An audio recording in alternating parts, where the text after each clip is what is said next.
and request the Honorable Papa Osoro, or no, the Honorable Osoro, Silvanus Osoro, to actually second. I thank you, Honorable Speaker. House also received the Minister for... Honorable members, to exempt the business appearing as orders number 10, 11, and 12 in today's order paper from the provisions of Standing Order number 43, being a Wednesday morning, a day allocated for business not sponsored by the majority or minority party or business sponsored by a committee. Thank you, honorable members. I now put the question that this House resolve to exempt the business as orders numbers 10, 11, and 12 in today's order paper from the provisions of Standing Order 43, being a Wednesday morning, a day allocated for business not sponsored by the majority or minority party or business sponsored by the committee. Will as many as of that opinion say aye? Aye. Will as many as of the contrary opinion say nay? The ayes have it. Next order. Before the next order, allow me to recognize a school that is seated in the public gallery. The school is Logorate Comprehensive School from Samburu West Constituency, Samburu County. Next order. Order number 9, the Agriculture and Livestock Extension Service Bill, Senate Bill number 12 of 2022, second reading, question to be put. Honorable members, I now put the question that the Agriculture and Livestock Extension Services Bill, Senate Bill number 12 of 2022, be now read a second time. Will as many as of that opinion say aye? Aye. Will as many as of the contrary opinion say nay? The ayes have it. A bill for an act of Parliament to provide for agricultural and livestock extension services, establish the agricultural and extension services and for connected purposes. Next order. Order number 10, the Finance Bill, National Assembly Bill number 19 of 2025, second reading, question to be put. Honorable members, I now put the question that the Finance Bill, National Assembly Bill number 19 of 2025, be now read a second time. Will as many as of that opinion say aye? Aye. Will as many as of the contrary opinion say nay? The ayes have it. A bill for an act of Parliament to amend the laws relating to various taxes and duties for matters incidental thereto. Next order. Order number 11, special motion, consideration of nominees for appointment to the National Police Service Commission. Question to be put. Honorable members, I now put the question that taking into consideration the findings of the Departmental Committee on Administration and Internal Security in its report on the approval of the hearing of nominees for appointment as members of the National Police Service Commission laid on the table of this House on Thursday, 12 June 2025, and pursuant to the provisions of Article 246(2) and 252 of the Constitution and Sections 3 and 8 of the Public Appointments Parliamentary Approval Act, Cap 7F, approves the appointment of the following nominees as members of the National Police Service Commission. 1. Ms. Peris Mudhoni Kimani. 2. Mr. Benjamin Juma Imai. And 3. Professor Colette A. Suda. Will as many as of that opinion say aye? Aye. Will as many as of the contrary opinion say nay? The ayes have it. Honorable members, I think you'll allow us now to go back to order number 5. Thank you for your indulgence. Order number 5, papers. Majority Leader, Honorable Lowenbayer. Honorable Speaker, I beg to lay the following papers on the table of the House today, Wednesday, June 18, 2025, morning sitting. 1. Reports of the Auditor General and Financial Statement for the years ended 30th June 2024 and the certificates therein in respect of the following technical and vocational college. A. Msambweni. B. Kibwezi West. C. Mulango. D. Machakos Town, E. Kitui East, and F. Yata. 2. Reports of the Auditor General and Financial Statement for the year ended 30th June 2024 and the certificates therein in respect of the following secondary schools. A. St.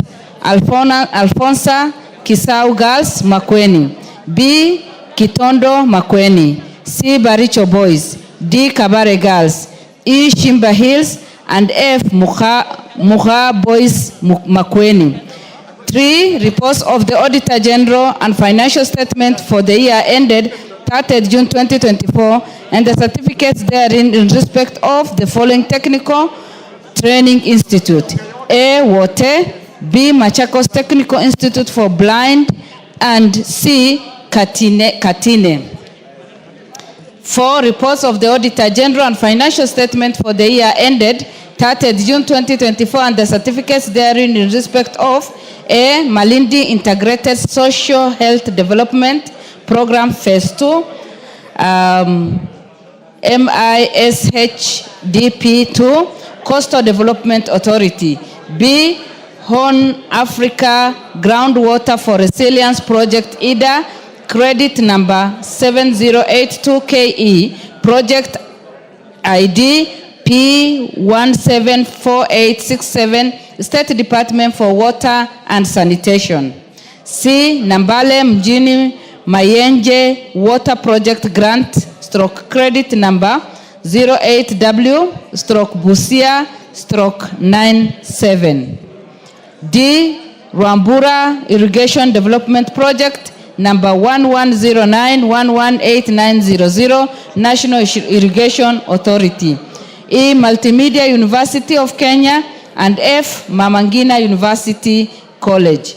5. Reports of the Auditor General and Financial Statement for the year ended 30th June 2023 and the certificates therein in respect of A. Kenya Primary Education Equity in Learning Program, IDA grant number D991KE and credit number 7067KE, and grants NOS TFC 306KE and TFC 307KE, State Department for Basic Education, and B. Hybrid Generation of Off-Grid Power System credit number CKE 1066011, Kenya Power and Lighting Company PLC. 6. Reports of the Auditor General and Financial Statement for the Sekuru National Polytechnic year ended 30th June 2024 and the certificates therein. Thank you, Honorable Speaker, and I lay. Thank you. Next order, order number 6. Order number 6, notices of motion. Order number 7, questions and statements. Honorable, order number 6, there was a notice of motion by Honorable Gikaria.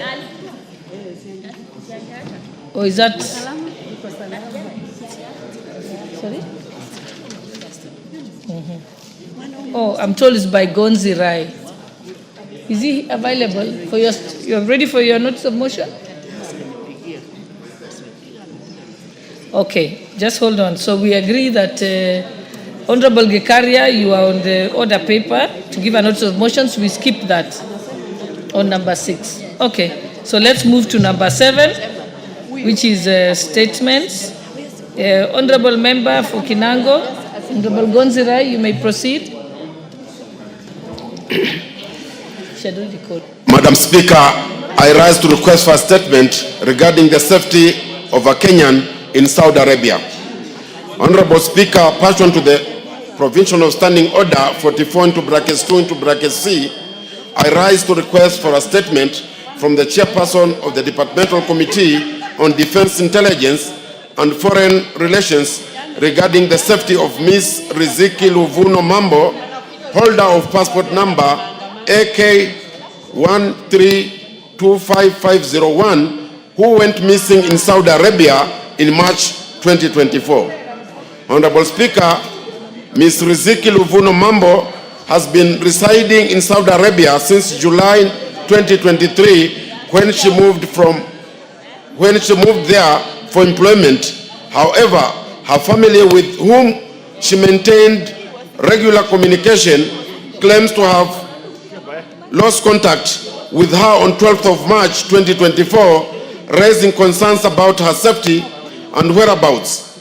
Following her lack of communication, the family received reports on 23rd of April 2024 that she had been arrested and was being held at Jeddah Sawari police station in Saudi Arabia. It is alleged that she was found in a state of distress, wandering the streets, and appeared to be suffering from mental health condition. Efforts by the family to secure her repatriation to Kenya have been unsuccessful. Honorable Speaker, it is against this background that I request for a statement from the chairperson of the Departmental Committee on Defense, Intelligence and Foreign Affairs on the following. The circumstances surrounding the arrest of Ms. Riziki Luvuno Mambo by the Saudi Arabian police. 2. Steps that the relevant government agencies have taken to ascertain the whereabouts and secure our expatriation, release from custody, expedition release from custody and repatriate to Kenya for proper physical and mental care. And C, the measures that the government has taken to guarantee the safety of all Kenyans living and working abroad to ensure that they receive timely government assistance as cases of distress. I thank you, Honorable Speaker. Chairperson, Defense and Foreign Relations. Is there a member of that committee in the House to give an undertaking on behalf of the committee? Okay, Majority Leader, can you give the undertaking on their behalf? We here the Vice Chair is here. Yeah. The Honorable Captain Major Bashir is here. He can do an undertaking. Give him the mic.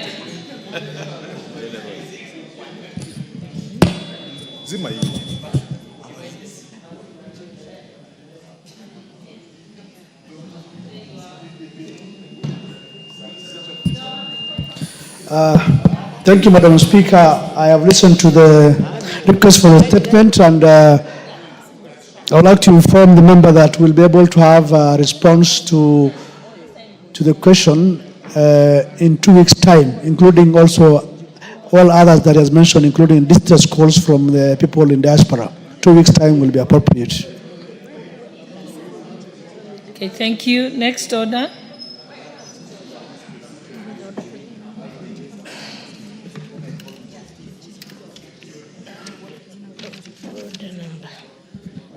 Order number 12, the County Public Finance Laws Amendment Bill, Senate Bill number 39 of 2023, second reading. Mover.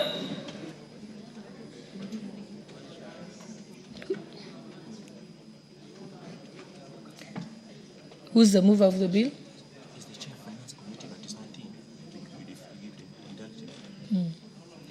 Okay, this bill, the mover is the chairperson of the Finance Committee, but he doesn't seem to be here, and I don't think there's any member of the Finance Committee. I'm told they were having a meeting. So I think we can skip order number 12, stand it down and bring it back at a later time today. So let's move to order number 13. Order number 13. Order number 13, motion, consideration of Senate amendments to the National Construction Authority Amendment Bill, National Assembly Bill number 59 of 2022. The mover of this bill, is that the chairperson, Transport and Infrastructure? Majority Leader, who's the Thank you, Honorable Speaker. Oh, it's Honorable Gikaria. Yes. Okay, proceed. Thank you, Honorable Speaker. I beg to move that the Senate amendment to the National Construction Authority Amendment Bill, National Assembly Bill number 59 of 2022, be now considered. Honorable Speaker, I had brought this to effectively operationalize the 30% under the procurement for the special groups, that is the women, youth, and people with disability. And Honorable Speaker, in that amendment, I had proposed that we exempt class 8, 7, and 6, but we had agreed with the committee that we only exempt class 8 only. But when we went to the Senate has since rejected our proposal of 8 and returned it to where I had proposed to 6, 7, and 8. But Honorable Speaker, I want to agree with the committee that we just exempt only class 8 and just up to class 8 and nothing more, and that is only for startup, so that we can be able to help our youth, women, and people with disability to be able to venture into business, to give an opportunity for us. So in my view, I would want to agree with the committee and reject the Senate proposal. And I ask Honorable Ruto to second.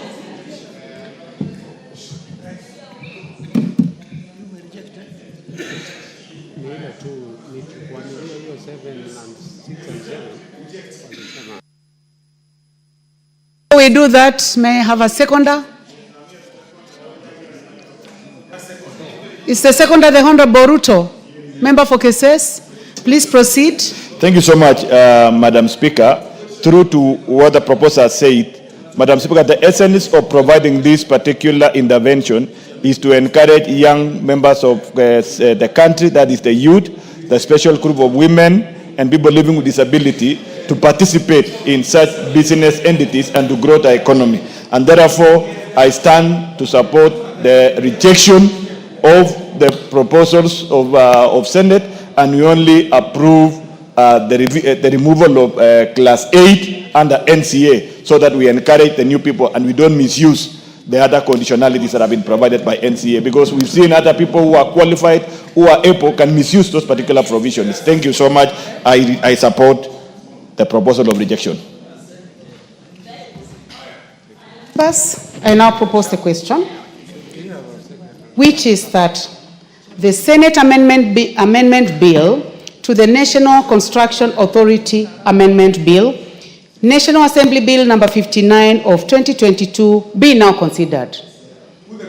May I go ahead and put the question? Yes. I now put the question that the Senate amendment to the National Construction Authority Amendment Bill, National Assembly Bill number 59 of 2022, be now considered. Will as many as of that opinion say aye? Aye. Will as many as our contrary opinion say nay? Nay. The nays have it.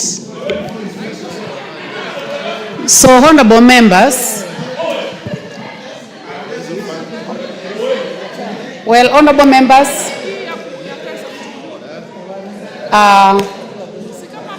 the fact that the nays have it means that in order number 14, the Committee of the Whole House will not consider the consideration to the Senate amendment to the National Construction Authority Bill, National Assembly Bill number 59 of 2022. Thank you, honorable members.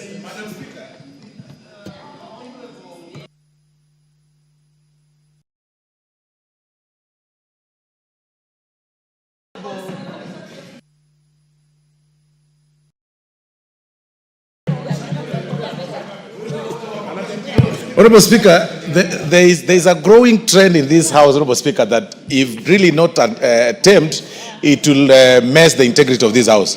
Honorable Speaker, when the Speaker is on her feet, nobody should be seen walking and moving around, Honorable Speaker. The Honorable Wamboka, Honorable Speaker, is out of order. He's been walking around picking water, Honorable Speaker, or something.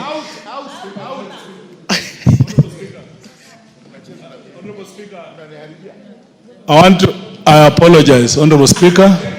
I'm sincerely sorry. and that will not happen again. Honorable members, let us proceed. I did not notice that the Honorable Amboka was moving around, but Honorable, if that happened, let it not happen any other time. Next order.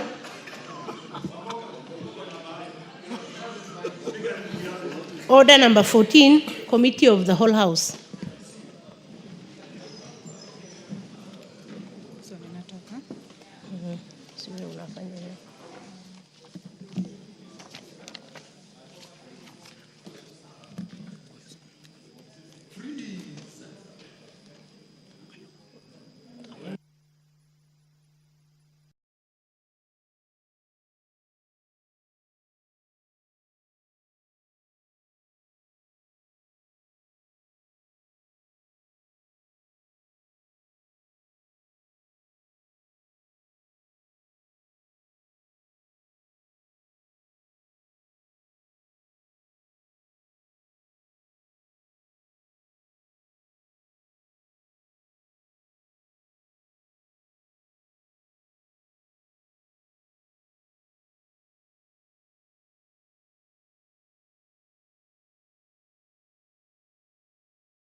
Honorable members, I would like to call the meeting to order.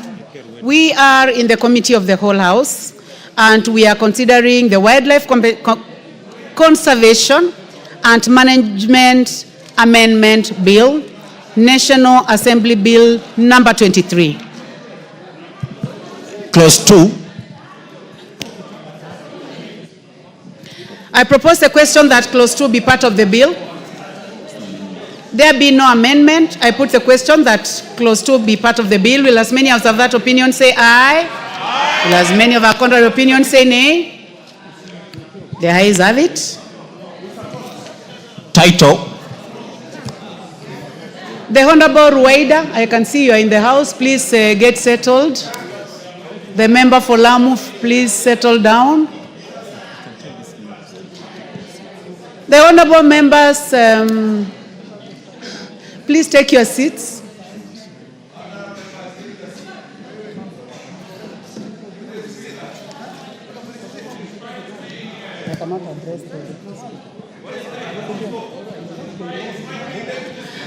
Honorable members, the only person I will not address is the Deputy Speaker.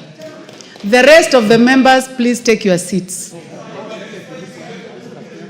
Except the Deputy Speaker.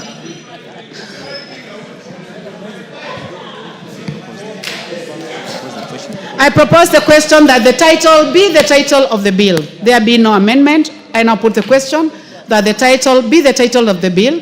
Will as many as of that opinion say aye? Aye. Will as many as of contrary opinion say nay? The ayes have it. Clause 1. I propose the question that Clause 1 be part of the bill. There be no amendment. I now put the question that Clause 1 be part of the bill. Will as many as of that opinion say aye? Aye. Will as many as of a contrary opinion say nay? The ayes have it. Mover.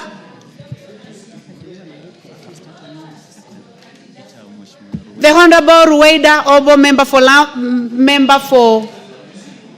Lamu East. Lamu East.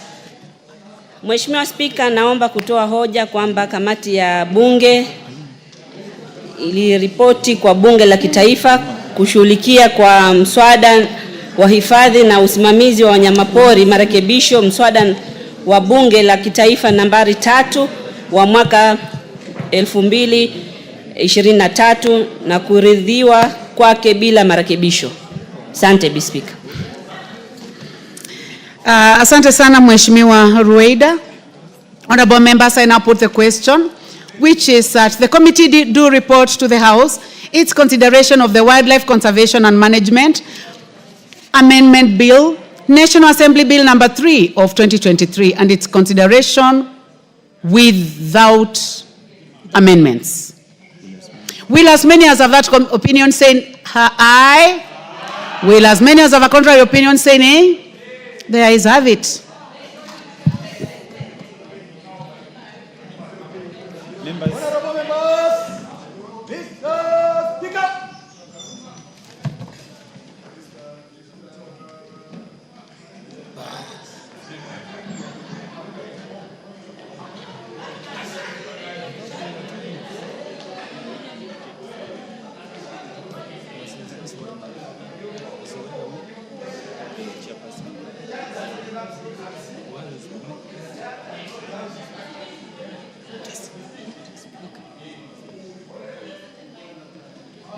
Chairperson to report to the House.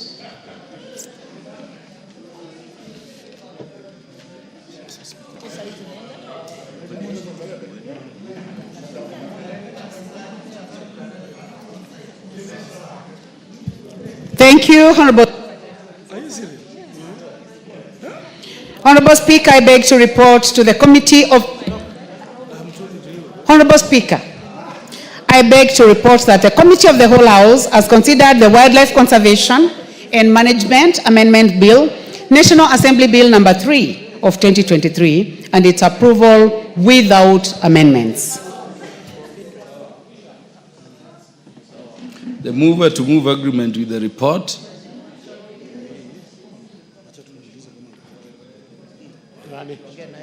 The mover to move agreement with the report. Mheshimiwa Spika, naomba kutoa hoja kwamba bunge hili likubaliane na kamati ya bunge zima kuhusu ripoti hiyo. Pia namuomba Mheshimiwa Owen Baya aunge kuafiki hoja ya kukubaliwa kwa ripoti ya kamati ya bunge zima.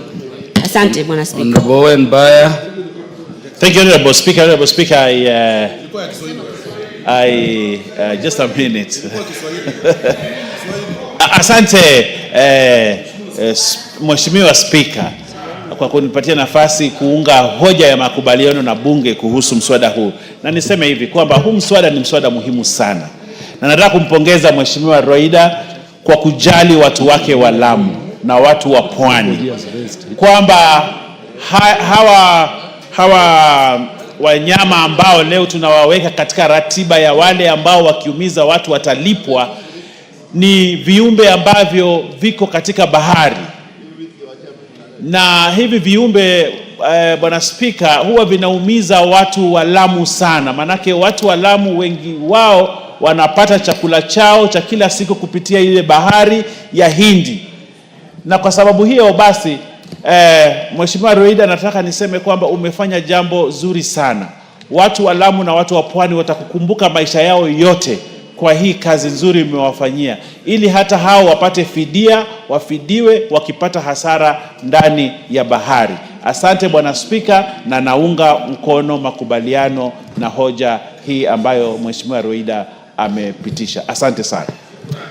Yes, Honorable Rachel Nyamai. No. In terms of procedure, Honorable Rachel, the question has to be proposed first.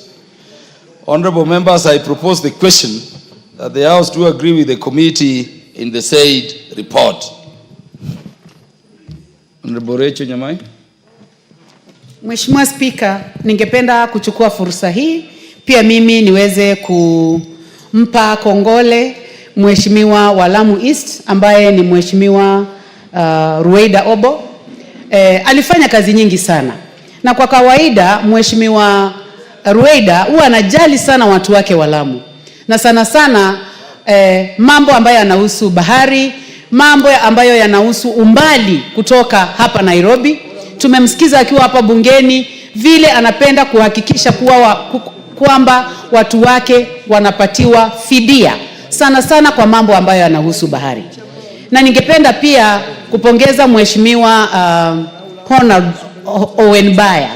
Na pia nimwambie, nimeona Kiswahili kimeanza kumshinda. Sijui ni kwa sababu gani. kwa sababu analemewa ni kukaa sana na mheshimiwa Eshongwa, mheshimiwa Whip Osoro na mheshimiwa wa Marsabit, mheshimiwa wako, wanamuongelesha kizungu mingi mpaka siku hizi ameanza kusahau Kiswahili.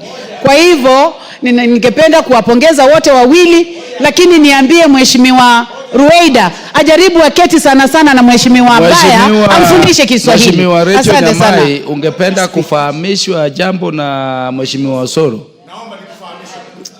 Ningependa nifahamishe na mheshimiwa Osoro. Na anifahamishe kwa Kiswahili. Fahamisha kwa Kiswahili. Mheshimiwa Speaker, ningependa kufahamisha mheshimiwa Rachel kwamba hatusemi kwamba lugha ya Kimombo, usema kwamba Kiingereza mingi. Unasema Kiingereza kingi. Pili, tunasema kwamba sio Kiswahili kimemshinda. Tunasema kwamba Kiswahili, lugha ya Kiswahili imemlemea.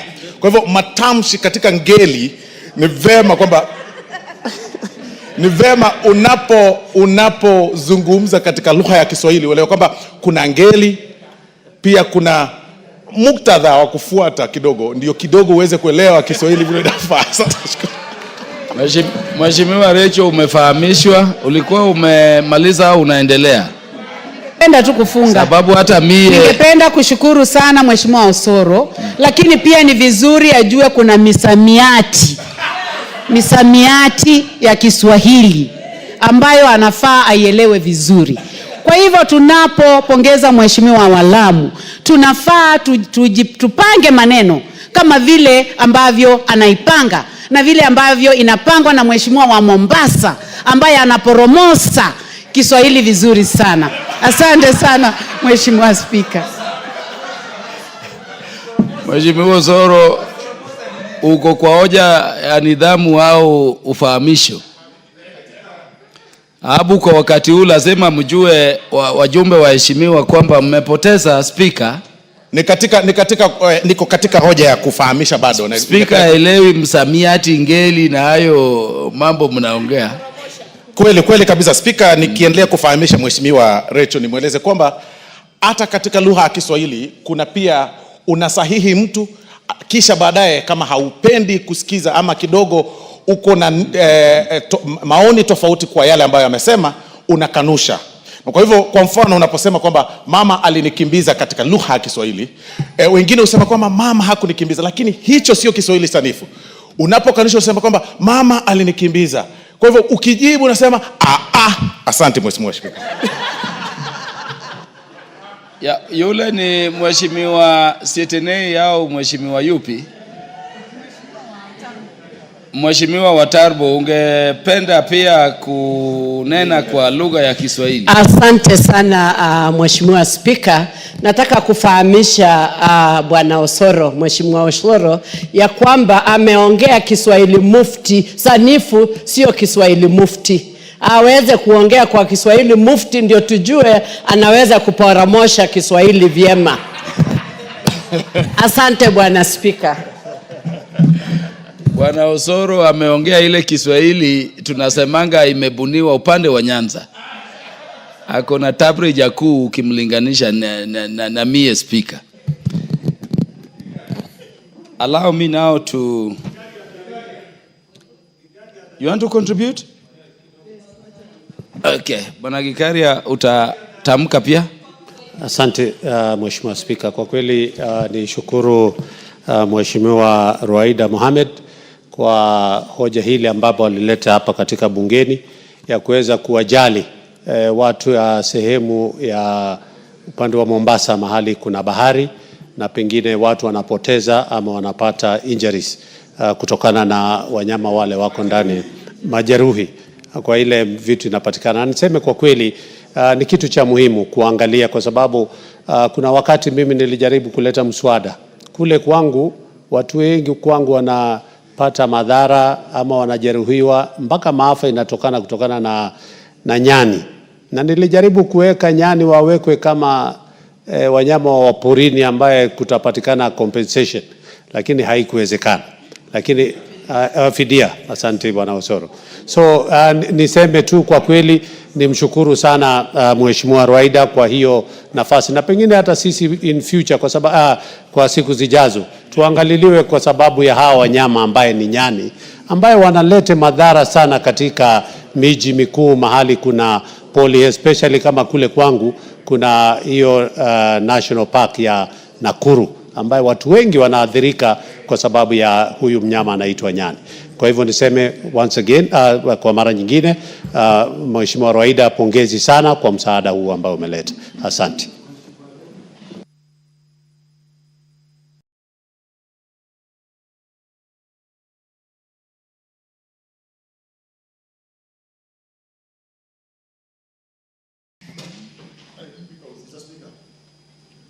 Yeah, honorable members, I now put the question that the House do agree with the committee in the said report. Will as many as are of that opinion say aye? Will as many as are of the contrary opinion say nay? The ayes have it. Mover of the bill to move.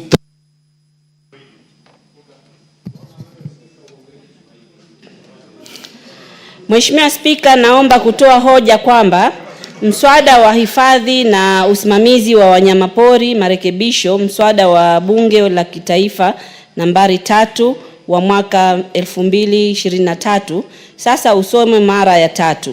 Pia naomba Mheshimiwa Owen Baya kuafiki hoja hii. Bwana Spika, nataka nichukue nafasi hii ni washukuru wabunge wenzangu kwa kuungana pamoja kupitisha huu mswada. Pia nishukuru uongozi wa bunge kwa kuhakikisha kwamba leo tumefika hii stage. Hili ni jambo kubwa sana kwetu kwa sababu madhara mengi tuliyaona wakati tulipokwenda kule, kamati ilipokwenda Faza. Watu walikuwa wamekatwa miguu. Hivi sasa ni kuambia lazima kwa mwezi lazima at least mtu mmoja, angalau mtu mmoja atakuwa amepigwa na huu mnyama anaitwa yeda, kwa kizungu stingray. Pia kuna watu wengi wameathiriwa, itasaidia watalii, hata si watu wetu peke yetu. Kuna mtalii alienda kupiga picha na akakatwa na papa. Pale feri pia watu wengi wanaathirika na papa kwa sababu meli zikija zinapita na mapapa. Bahati mbaya pengine mtu ameingia chini ya feri kutengeneza, anakatwa na papa na hawapati malipo. Hii itasaidia hata hawa wabunge. Saa nyingine wanaenda kujivinjari, wakifika Mombasa, wakienda na zile boat. Bahati mbaya waanguke kwa maji au sema unataka kuogelea, kuna saa nyingine hatari inaweza tokea, pia wao itakuwa imewasaidia. Bwana Spika, sitaki kuchukua muda mwingi zaidi, lakini nashukuru sana. Hata nimeshikwa na shaki. Najua kwangu hili ni jambo kubwa sana. Watu wangu nao watajihisi kwamba ni Wakenya, wakosti wote kwa jumla watajihisi kama ni Wakenya na wao hawatengwi kwa sheria. Manake sheria mwanzo ilikuwa imeangalia tu watu kwa ardhi, watu wa maji, sisi ambao tunaringizwa na maji ilikuwa hatuonekani. Nashukuru bunge hili sasa imefanya kwamba watu wanakaa kwa visiwa vya bahari au wanakaa kama mazingira ya maji na wao wamewekwa kwa rada ya serikali. Manake mara nyingi walikuwa wameona wametengwa. Hii itafanya tuweze kuhifadhi zaidi wanyama wetu wa pori. Asante Bwana Spika. Sije nikalia, asante. Mheshimiwa Owen Baya. Asante sana Bwana Spika, na hakiki mswada huu na afiki mswada huu kwamba usomwe kwa mara ya 3, na pia niseme kwamba kama vile wabunge wenzangu wanavyosema na vile Mheshimiwa Rwaida amesema, huu ni mswada mzuri sana, mswada ambao utasaidia watu wa pwani.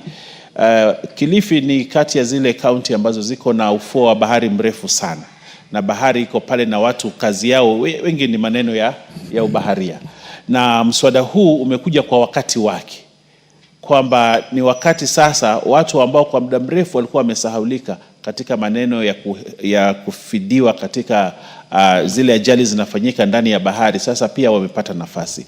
Kwa hiyo mimi ile nataka kuomba bunge hili, nataka kuomba uongozi wa bunge, mswada huu upeleke kwa haraka sana, uwekwe sahihi na rais ama assent, ili usikae. Nimeona miswada mingine tumepitisha hapa imekaa haijapelekwa for assent, na mimi nataka niwaombe sana, huu mswada ambao Mheshimiwa Reda ameufanyia kazi sana na ameweka kazi zake sana na amepatia matumaini watu wa Lamu na watu wa Pwani, kwamba ufikishwe kwa haraka sana kwa rais, uwekwe sahihi, ili wale ambao wanaumia kwa sababu hii maneno ambayo imefanyika wapate fidia kwa haraka sana.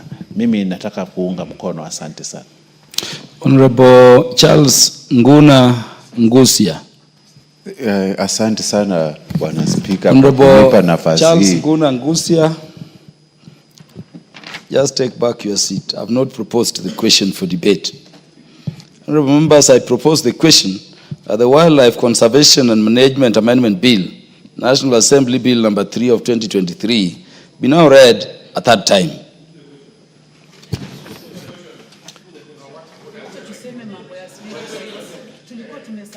Yeah, so now you can contribute, Honorable Charles Nguna Ngusia.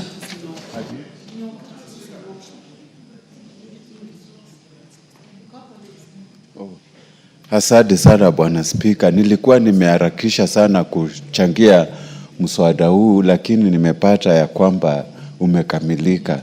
Kwa sasa mimi nataka kuongeza sauti yangu kwa hii niunge mkono kabisa, na nataka kuuliza itiwe sahihi haraka iwezekanavyo. Na kama Speaker ilivyo desturi yetu, nataka kuomba tafadhali upe dada yangu Recho Kaki, kuna kitu alikuwa anataka kuongezea hii mswada. Asante sana.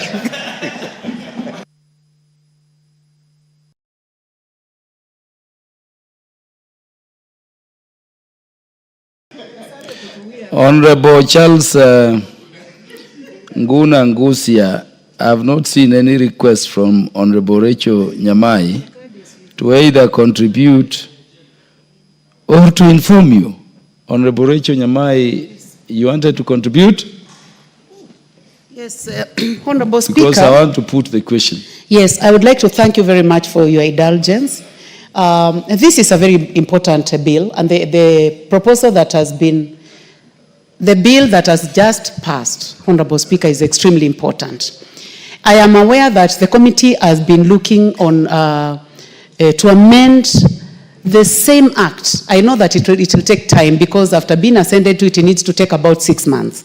But the issue of snake bites, Honorable Speaker, is a big issue that must be discussed now by this House. We have snake bites all over the country, starting with Baringo, Marsabit, Mandera. Kitui has the most poisonous snakes, Honorable Speaker. And we realize that when this amendment was being done, snake bites seems to have been left out. And I remember it was also removed, actually, in the 12th Parliament. So I would like to request the chair of this committee, after the passage of the 6 months, we will be bringing an amendment so that we also consider snake bites, because snake bites are killing too many people. And the ministry was in my constituency about 3 weeks ago, and the issue of snake bites was raised by my constituents, and so many people are calling for inclusion of snake bites in the compensation as part of the compensation we are discussing today. Thank you very much, Honorable Speaker, for your indulgence. I support. Yeah, Honorable Rachel, you raise a very important issue. My own grandmother, I never saw my paternal grandmother. He died of a snake bite. And so don't wait for 6 months. You can join the committee in pursuing that endeavor. Honorable members, because of other businesses, let me put the question. I have confirmed that we have the requisite quorum in the House for purposes of making a decision. I therefore put the question, which is that the Wildlife Conservation and Management Amendment Bill, National Assembly Bill number 3 of 2023, be now read a third time. As many as are of that opinion say aye. As many as are of a contrary opinion say nay. The ayes have it. a bill for an act of parliament to amend the Wildlife Conservation and Management Act 2013.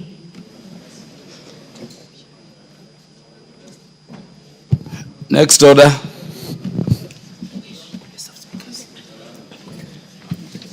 Order number 15, motion, exemption of major roads, expansion of major roads in the country to dual carriages, resumption of debate.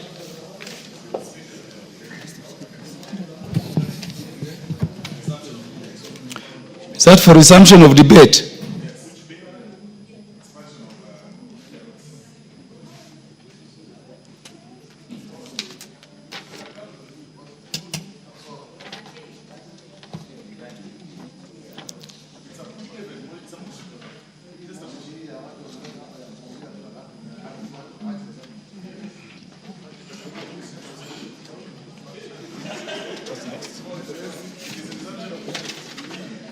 Is it for resumption of debate?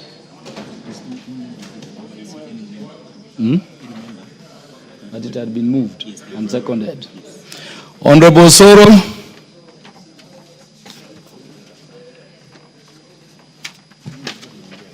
Thank you very much, Honorable Speaker. Honorable Speaker, I rise to support the motion by the Honorable Faith Gitao on the expansion of major roads in the country to dual carriages. Honorable Speaker, the road issue or the road matter is actually a thorn in the flesh of many Kenyans, Honorable Speaker. That when you move around the world, those of us who have had the privilege to travel across the world, you'll agree with me that we are behind schedule in terms of the road network as a country, Honorable Speaker. But of importance, Honorable Speaker, is the proposal or the motion by the Honorable Faith Gitao that seeks, or rather that brings us to the attention of everybody, Honorable Speaker, about the expansion of these major roads. Honorable Speaker, when you look, or if you've had an opportunity to travel or to make your way or to drive or whichever way from Nairobi all the way to Nakuru, then all the way to Kericho, all through to that route, Honorable Speaker, you'll agree with me that over the weekends, that route is extremely busy. Very, very busy. Because unlike the traditional holiday places that have been said before, like Mombasa and, the South Coast, the North Coast and all those places, other Kenyans opt, Honorable Speaker, to drive from Nairobi to Naivasha for what nowadays they call staycation or something, or just a little bit of some holiday, because that is another area that has become a common holiday destination, Honorable Speaker, especially for those who are not able to raise enough money, Honorable Speaker, and even not even enough money. There are very, very good hotels, Honorable Speaker, nowadays in Nakuru, Naivasha area, Honorable Speaker, that people go for holidays, Honorable Speaker. But unfortunately, there is a challenge. You drive all the way from Nairobi, you get to Westlands, but past Limuru, Honorable Speaker, you then now start finding a challenge or getting a challenge of the road network because of so many vehicles, Honorable Speaker, on the way. Because there are so many vehicles on the way in that route. If there is something that we need to think of as a country, is expanding such highways, Honorable Speaker. The roads that go all the way to Malava, the roads that pass through, you go, Honorable Speaker, from Sotik to Kaplong.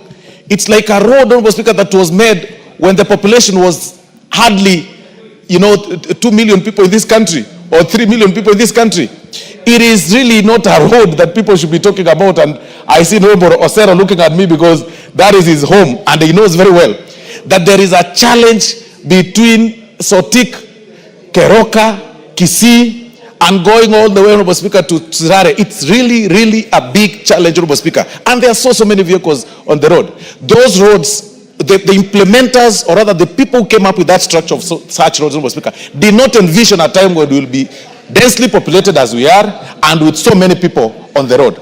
And that is why this motion is coming in timely. Look at Mombasa, Honorable Speaker. Not everybody is able to afford a flight to Mombasa. That immediately you get to Makutano at the junction of Machakos towards Mombasa, Honorable Speaker, the road becomes slimmer, and slimmer. And because it was actually made, or it was constructed over 30 or 40 years ago, or even 50 years ago, and not really well maintained. Sometimes, of course, you know, there are potholes on the road. Some irregular bumps have been erected by people because of the accidents that are occur, Honorable Speaker. And we even squeeze ourselves with the trailers when you're driving in those roads. I mean, really, it is about time that we start having this discussion on how we can be able to get to expand these roads to have every major road as a dual carriage, Honorable Speaker. But even as we get to that, then we then need to sit down and ask ourselves this question. Is it then possible for this country, the country's budget, to meet those needs? Is it possible that within the budget that we have, Honorable Speaker, that we have all those roads, made under dual carriage, Honorable Speaker? What then, when you ask yourself this question, then it brings up for this answer that it's about time we also start thinking on how we can engage investors on such structures under the PPP terms. That if the government is not able to construct these roads because of the taxes, the insufficient budget that we have, Honorable Speaker, and of course the several needs, then it's about time that we start embracing the question of the private-public partnerships across the country. It is the question of time. It is about time that we start thinking about that, right? That if you are doing a road towards Malava from Nairobi, then have an investor construct an 8-lane structure, 8-lane carriage on one side and 8-lane carriage on the other side, with the exclusion of a free one. Then you do tolling so that you are able to recover your money. So you do 8. If you want to go express to Malava, use the dual carriage. If you do not want to use, if you do not want to pay for the, through the toll station, then just a similar thing that happens, of course, Honorable Speaker, to the expressway. Then you are left with that small, slender road, the old one, so that you can use and remain on traffic as you want. So it's about time that we start telling Kenyans and embracing, even as leaders, the question of the PPP, because it is not tenable through our budget. If we will be waiting for us, for the exchequer to fund the road, to make the road that way, like Thika Superhighway, so that we can have those dual carriages all through the country, it will not be possible.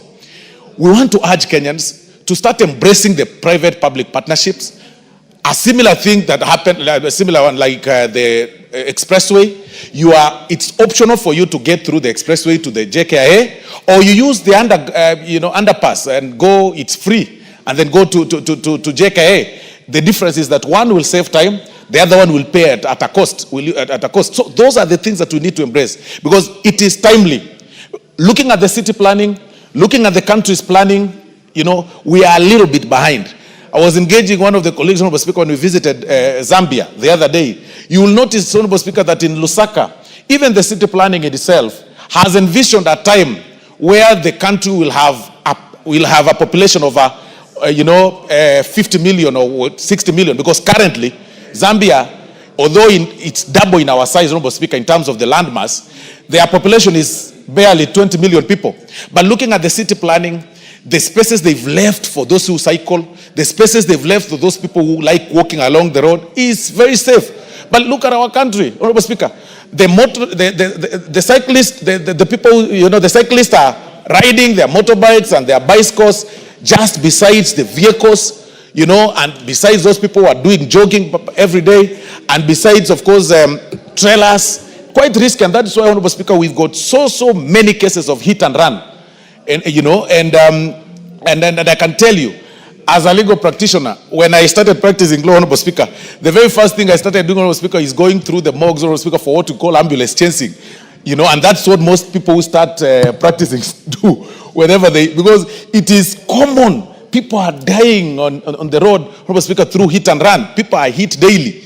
And because of the nature of our laws, nowadays when you get a person hit by the roadside, Honorable Speaker, you can hardly stop and pick him, because when you take, even if he's, has some little pass left for him to be saved, you will fear, because when you take them to the hospital, you are asked, okay, so are you the one that hit this person? And the police will be after you. And that is why we are turning to be a country of each person for himself and God for us all. It's quite unfortunate. But generally, Honorable Speaker, it is about time that we start thinking through the PPPs. We start looking for the investors, viable and quality investors, to help us do the dual carriages. They toll to recover their money, but still we leave that slender one, we leave that road, that particular one, to be free of charge, so that you have an option to either toll, use through the toll station and pay, or pass through the normal one. So with that, Honorable Speaker, and this one should actually go deep into the villages so that it can actually open up the economic channels of this country. With those very many remarks, Honorable Speaker, I am very impressed by the Honorable Faith Gitau's motion, and I suggest that it just doesn't end in these structures of motion. We need to think through the public-private partnership, Honorable Speaker, in terms of for us to engage, for us to be able to achieve this, because it is not possible to do this through the exchequer. I beg to support, Honorable Speaker, and I thank you very much.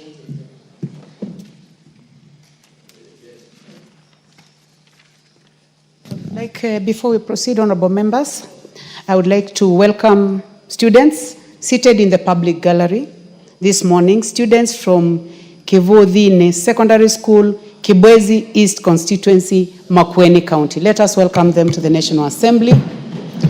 You are welcome to continue observing the proceedings of the House.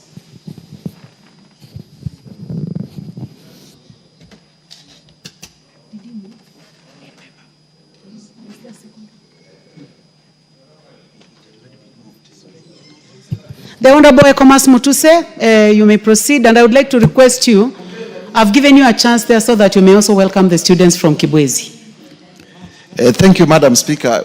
In welcoming the students from Kivudhine Primary School in Kibwezi East, which is my neighboring constituency, just to urge them and their teachers to you are welcome to the House of Parliament. This is where decisions in terms of laws, decisions in terms of budgeting, and oversight of expenditures of the national government are taken. This is a house of record, it's a house of order. You are among the privileged few who have had the opportunity to come here, and therefore I congratulate you with your teachers for making to the House of Parliament, and we wish you all the best in your academic journeys so that in future all of you may grow up to be professionals who this country will look up to in terms of transforming us, and some of you may also become leaders and lead your people at your time.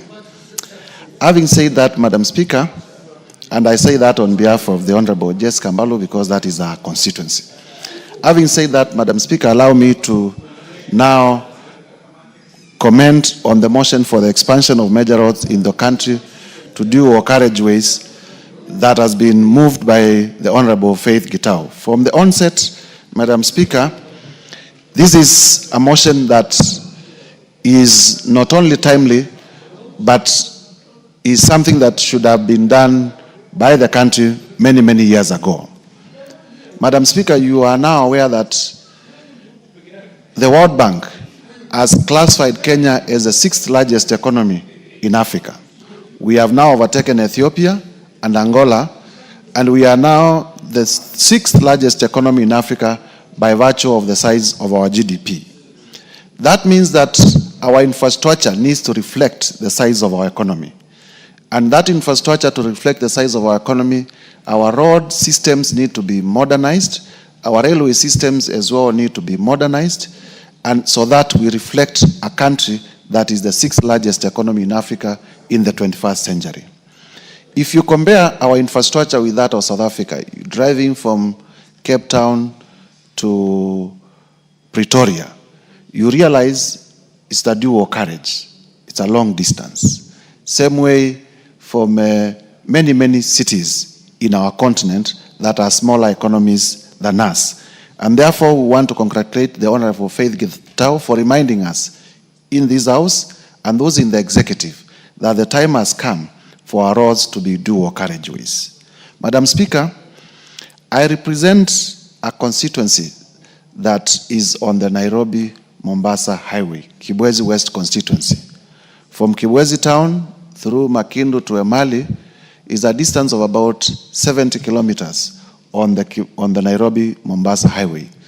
And there are many, many accidents. It is the same in Kibwezi East, it is the same in Kilome constituency.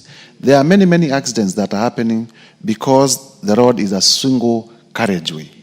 And we have been expecting especially with the promise that the Americans want to do an expressway from Nairobi to Mombasa, the one that they have nicknamed Usahihi, that we may have this project come to pass so that we may reduce the number of accidents, because one life lost through a road accident is too many lives for us.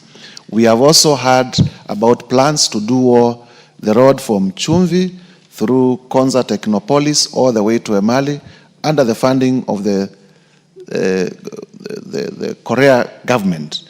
And I stand to request the executive to fast track such plans so that my people, the people living along the Nairobi-Mombasa highway, may stop losing their lives because of avoidable accidents that can be avoided by dualing the Mombasa-Nairobi highway.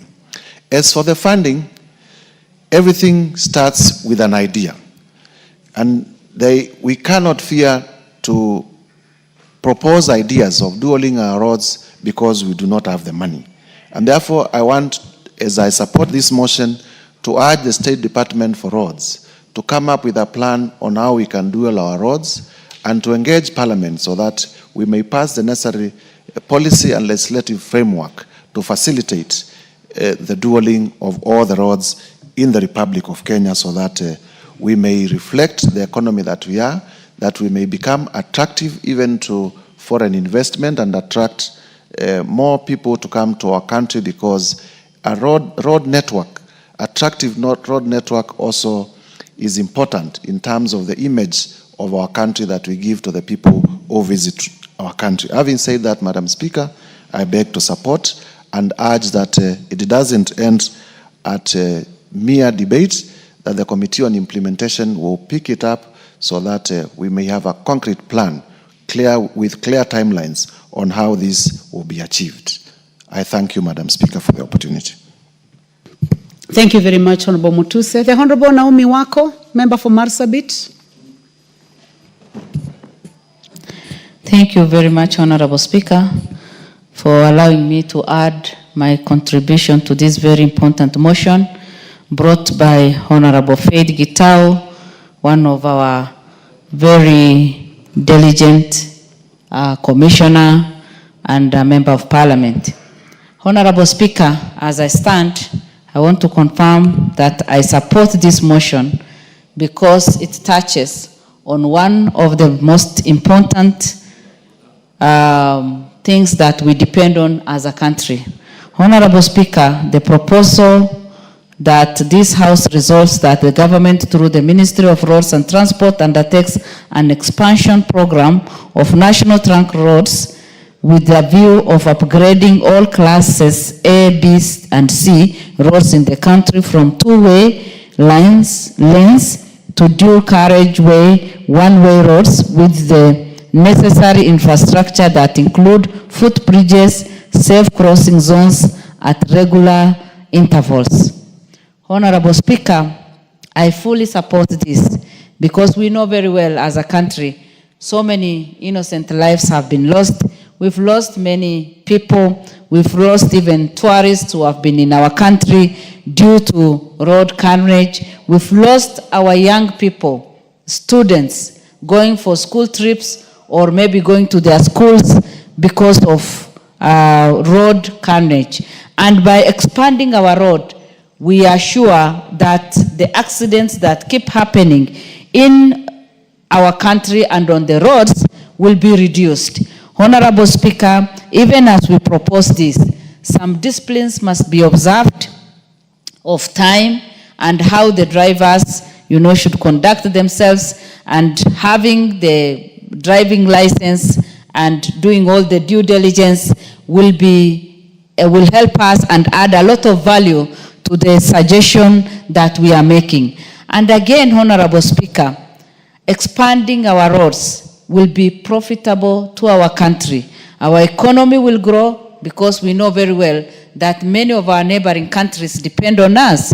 And by expanding our roads, then we know that we will be able to grow our economy and we'll be able even to be of use to our neighbors, because Kenya, as it is today, we are at the front line and leading from there. We wouldn't want, to cause chaos and also other people to be in our country and have accidents.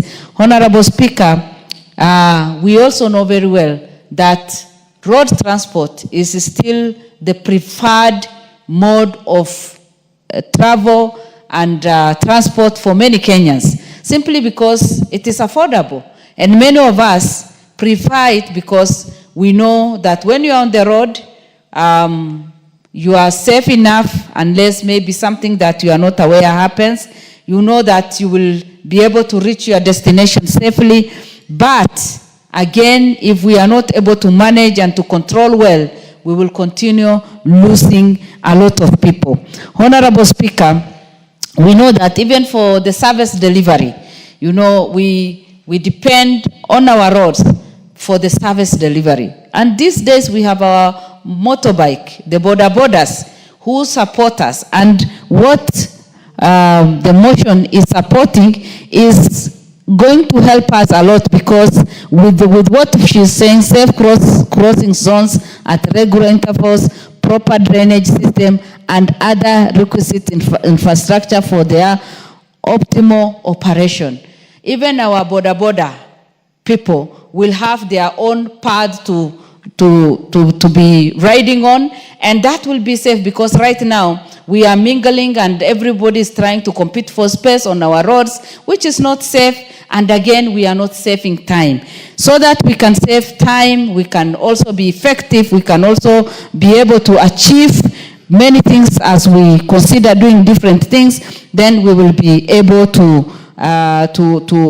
manage very well. Honorable Speaker, again, it is the suitable way or suitable means of transport when it comes to short distance, because you cannot fly, you cannot jump over, you have to have proper way of driving and just getting to your destination on time.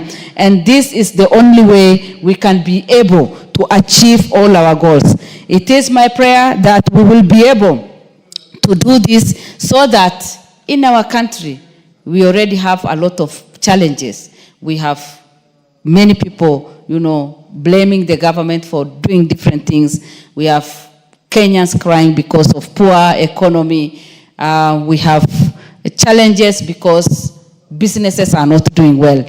If we can ease the traffic, and if we can help our people to have at least safe way of traveling and reaching their destination, people's businesses will pick, and we will be able to do a lot. With those few remarks, Honorable Speaker, I support, and I request the other members also to support this motion. Thank you. Thank you very much, Naomi Wako, the Deputy Whip. The Honorable Gideon Ochanda, member for Bondo. Thank you, Madam Speaker. Madam Speaker, there are a number of things that if people and governments are not able to realize and to do, will continue being in many problems. One of these is the issue of planning and the use of data. Our successive governments are well aware that we have more vehicles on the road each year as years advance. What is it that we are doing, or what is it that we are placing for purposes of this increase of traffic in terms of our road infrastructure? I think there are some very basic things, very basic, that governments, the successive governments, have not worked towards this. And they are well aware that vehicles are registered every day, the number has been going up, and where we are taking these vehicles to is not developed. It's a similar problem we have, for example, in housing and what we are seeing in Nairobi now. One house or a household is brought down, one building, and instead it is replaced by a massive house of more than 40 households. While you are doing this, you have not planned for sewer, you have not planned for transport, you have not planned for all these many other things. And this is exactly where the messes are coming in. And we also have data in terms of the amount of messes that we have on our roads. We also have the amount of messes that we have even in terms of the other infrastructure because of planning. I don't want to say that the planning has not been bad, but somebody is ignoring, because these are very bare facts, that when you increase in number, definitely there must be a provision. Even if it is water, There must be a provision. Nairobi doesn't have the same people it had 20 years ago. There must be a provision. There must be some forward looking in terms of how some of these things are supposed to be met.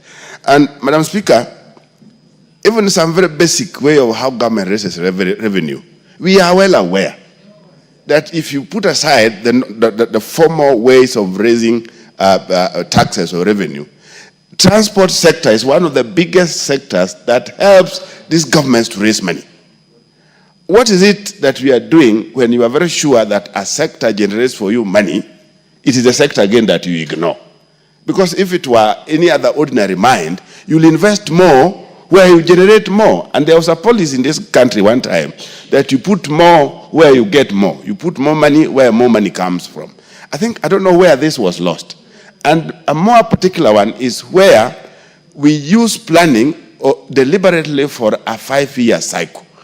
We plan with politics in mind. I think this is where there's a big problem. Because we are talking about these major roads. Some of them cannot be fixed within the 5-year period.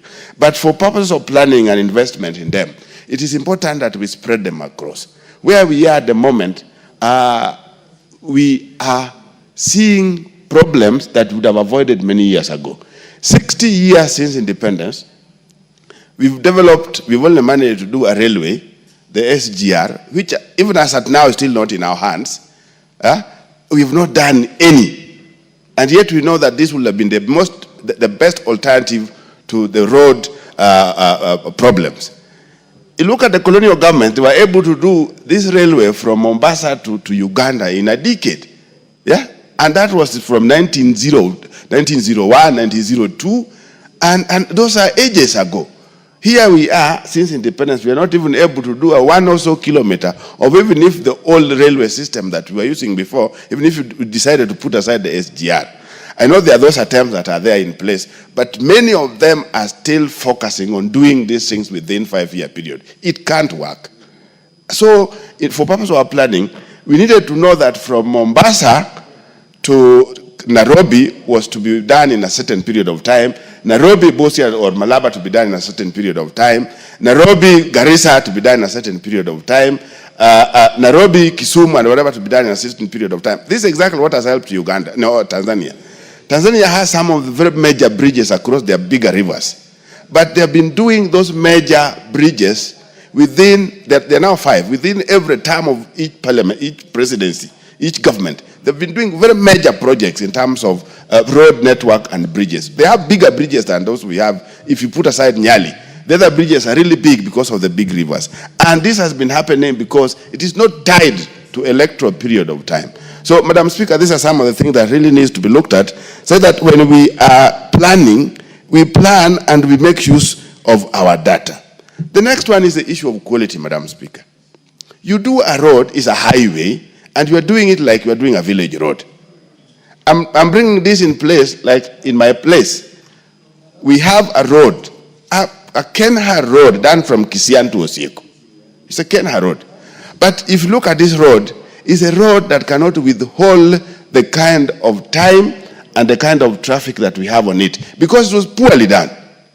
More so between Bondo and Osieko is worse. And the maintenance arrangement cannot work. Every single time there's some contractor in place. As at now, the road surface is like it was a small village road. So the quality of works that go into highways also must be looked at. So that we don't go into one road 1 year after the other, you are on one road. 1 year after the other, you are on one road. We fix major roads, we fix them right, we fix them to last for purpose of quality, and then we move on. But if we are doing one road poorly done, and every single day you have to work on issues of maintenance, like this road I'm talking about, there's some contractors in one place or the other every single day, and it doesn't work. Right now it's in horrible condition, and you really wonder why was that money used in doing this road. If it would have been used in a village road rather than a highway. So, Madam Speaker, there are these issues that must be looked at, the issue of planning, the issue of where revenue is raised from, the issue of quality, and the issue of really looking at the alternative. Alternative to roads can only be railways, nothing else. Thank you, Madam Speaker. Thank you very much, Dr. Ochanda. The Honorable Jackson Lekumontare, member for Samburu East. Thank you, Madam Speaker, for this chance. to contribute to this motion, Madam Speaker. Madam Speaker, this motion is very good for discussion. And I think, Madam Speaker, these roads, some of these roads, Madam Speaker, they are just there now to waste time. Because, Madam Speaker, if you look at some of our roads, you can be in a road for very long time. And I think, Madam Speaker, just as other members have said, it is time for expansion. And I think this is a very good discussion, Madam Speaker. And as we discuss, it's very important, Madam Speaker, to be known that some parts of this country, there are no roads, even that single line. And we are discussing about expanding the roads. But other parts of this country, Madam Speaker, like where I represent, Samburu East, there are no roads, Madam Speaker. And I think equity is very important to every part of this country. You find that, Madam Speaker, the road may be serving a population, it is not there. Even getting some services become a problem. And if at all we are in the same country, then it is advisable and it is very important, even for those who implement these projects, to consider every part of this country. It's even better, Madam Speaker, to say every constituency should have at least a tarmac road. But I think some parts of this country, even children are going to see tarmac after 60 years of independence. And it is very important, Madam Speaker, as we talk about expanding the existing roads. The time for this expansion is also an issue. Madam Speaker, if you look at the road passing through Karatina, that road, I usually pass that road. And since I came to this parliament, now this is my second term, the contractors have been there since. Even when I was a teacher, I used to pass there, Madam Speaker, and the contractors are on the site throughout. I don't know when will that road be completed. And I think people are not serious even to do what they are supposed to do.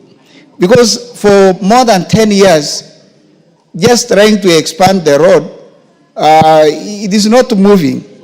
So it is a good thing to discuss, a good thing to bring this motion.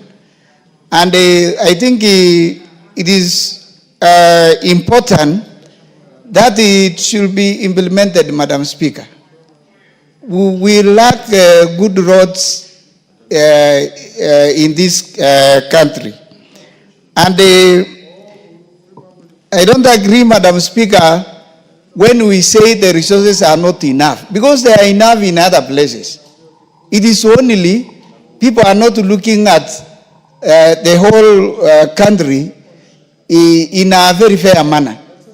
Some parts will get a lot of money, while others, when we look at other parts, then there is no funds. That is the usual song people are singing every now and then. And I think it is now the high time the government should be able to look at every part and consider it. If the budget is small, then it should be small for everybody. But you can find other places getting a lot of money, but others no roads throughout. And we are in the same country. So I think it is very good. We really need to look at how maybe we can get funds to try help Kenyans. if you look at even the commodities, the way people are getting even food, commodities in other places, it is very high because of bad roads. When people are saying here Unga has gone, Madam Speaker, in our places, we even don't talk because the road is worsening even what our people are getting. So I think it's a good thing, good to discuss, but very important to note that there are no roads in other places. And I think if we really want to be fair, let us look at every corner of this country. Thank you, Madam Speaker. I support this expansion of roads to every place. Thank you.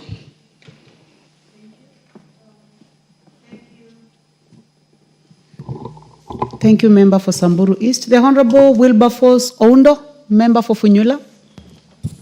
Thank you, Honorable Speaker. And Honorable Professor, you have only 4 minutes. The time for this motion is coming to an Okay, thank end. you, Honorable Speaker. Let me also join my colleagues in supporting the motion by Honorable Faith Gitau on expansion of major roads in the country to dual carriageways. Honorable Speaker, transportation is the key to industrialization, is the key to improving the economy, and its importance cannot be gainsaid. Honorable Speaker, many of our so-called trunk roads, the international roads connect various regions and towns in this country, cannot really be constituted or be considered to be true roads in the true sense in what we see in the other countries. Honorable Speaker, it's such a shame that the road from Kisumu all the way to the border at Busia is literally a track. It cannot be called a road. Yet we pride ourselves that's the road to Great Lake region, to the entire all parts of the East and Central Africa. Honorable Speaker, the same applies to large chunks of the road between Eldoret and Malaba. It's therefore important that, as Honorable Faith has stated, that this country, the planners, all those who are involved, should move with speed and through other means, find ways and means of ensuring that these roads are dual. Honorable Speaker, if you travel many parts of this world, even small countries in Africa, all their major trunk roads are truly dual roads so that they move traffic, move goods fairly fast to where they are supposed to be. But Honorable Speaker, as we concentrate on the roads, allow me also to join Dr. Chanda. In many other parts of the country, actual road supplements transport. We have an untapped opportunity for purposes of railway. We could have moved much more goods, much more passengers, faster, safer, if we had continuously invested in the railway network. The last railway to be built was during the colonial time. The next has been during President Uhuru's time.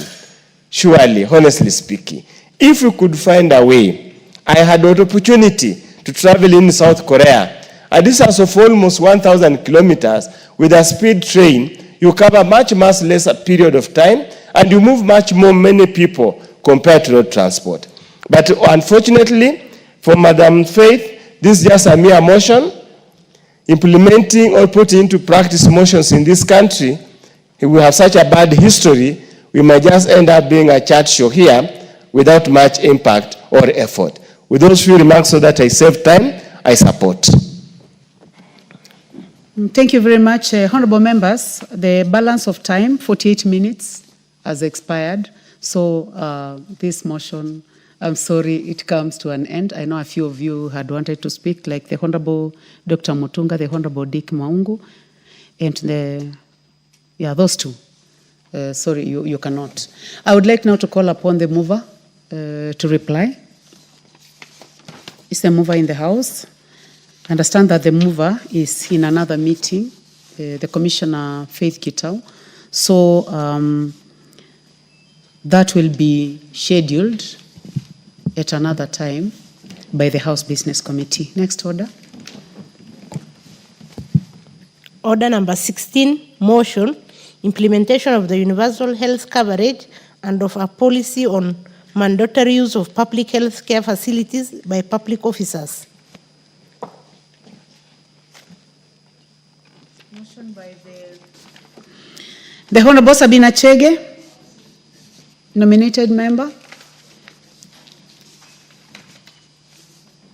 I would like this to be scheduled at another time. Next order. Order number 17, motion, formulation of a regulatory framework on artificial intelligence in the country. This motion is by the Honorable Marianne Kitani, MP. Yes, you try to trace the Honorable Marianne because I've just seen her around. Honorable members, I would like to welcome students seated in the Speaker's Gallery this morning. Students from El Kejuado High School, Kajiado constituency in Kajiado County.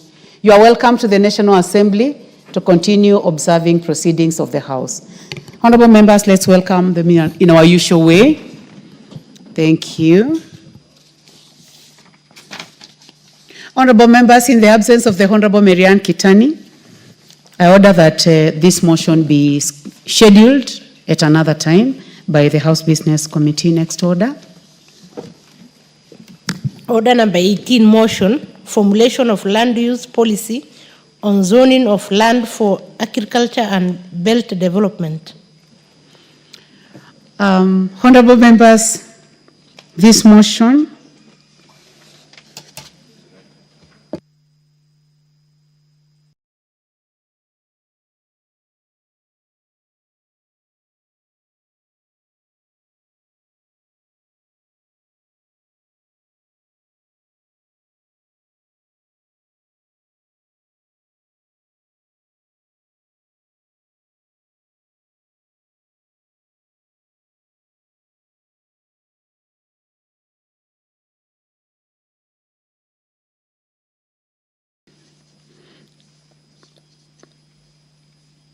motion number 18, formulation of land use policy on zoning by the Honorable Timothy Wanyonyi,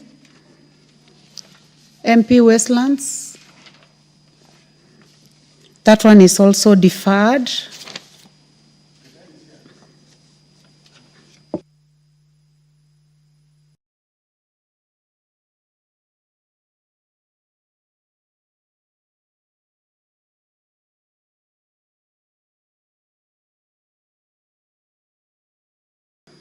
Honorable members, I would like to inquire from the Honorable Kitani. Please approach the table.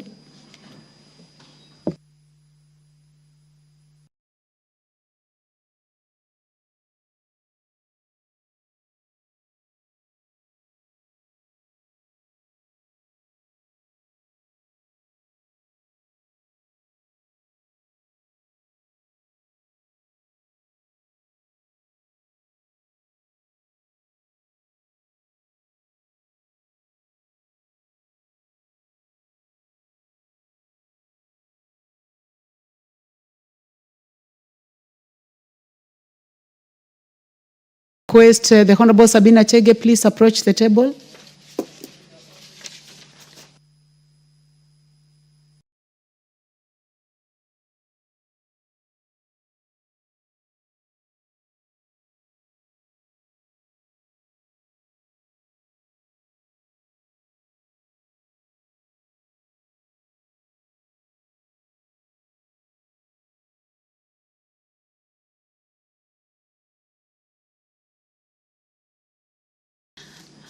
So I request the clerk to call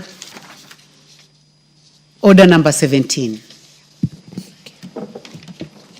Order number 17, motion, formulation of a regulatory framework on artificial intelligence in the country. The Honorable Marianne Kitani, please proceed. Thank you, Honorable Speaker. motion on artificial intelligence, on regulatory framework on artificial intelligence in the country. That aware that the world is rapidly embracing artificial intelligence, or AI, which is the use of a digital computer or computer-controlled robots to perform tasks commonly associated with the intelligent beings, and acknowledging that the 2022 Government Artificial Intelligence Readiness Index report ranked Kenya the 5th in Africa and 90th globally in readiness to adopt artificial intelligence. Further acknowledging that the Oxford Insight Survey 2022 pegged Kenya's readiness to adopt AI at 40.3%, and appreciating that AI, or artificial intelligence, has brought forth positive benefits that have increased efficiency in different sectors such as healthcare, manufacturing, and robotics, and concerned that the exponential rate at which the artificial intelligence is being embraced in the society without proper regulatory mechanisms has caused various negative consequences, such as rising cases of disinformation and fake news, and noting that there is need to protect Kenyans from potential AI-instigated harms, such as privacy breaches, AI-powered fake technology algorithms, algorithmic discrimination, autonomous weapons, job displacement and economic inequality, social manipulation and misinformation, financial market manipulation, and privacy invasion. Now, therefore, this House urges the government, through the Ministry of Information, Communication and Digital Economy, to 1.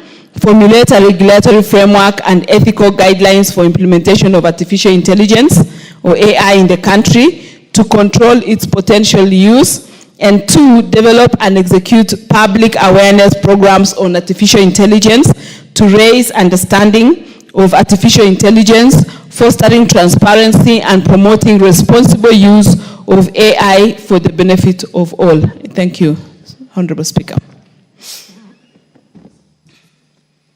She should have.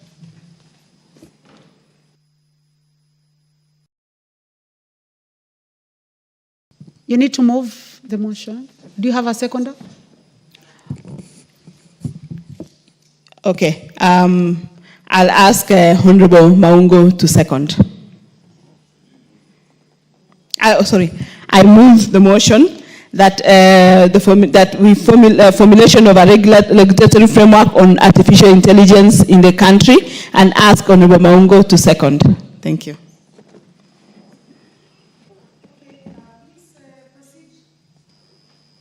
Proceed to second the motion.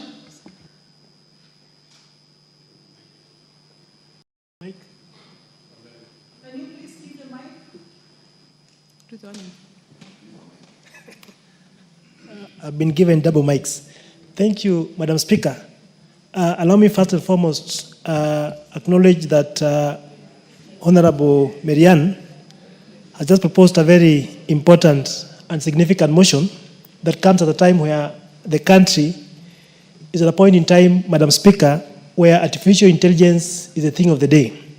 Madam Speaker, as well captured, regulatory framework may be the most important thing to do at a point like this, because there are several benefits that accrue to the country, several benefits accrue to the citizens and the community at large by using artificial intelligence.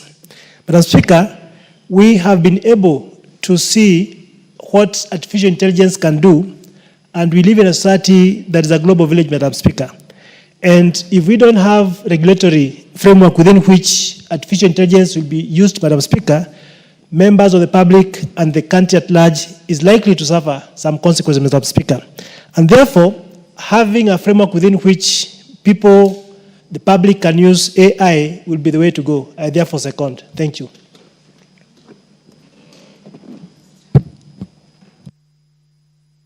Thank you. Thank you very much, Member for Luanda. Honorable members, I now propose a question.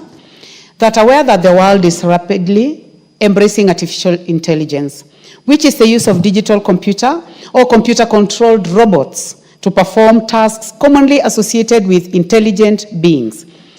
Acknowledging that in 2022, Government Artificial Intelligence Readiness Index report ranked Kenya 5th in Africa and 90th globally in readiness to adopt artificial intelligence.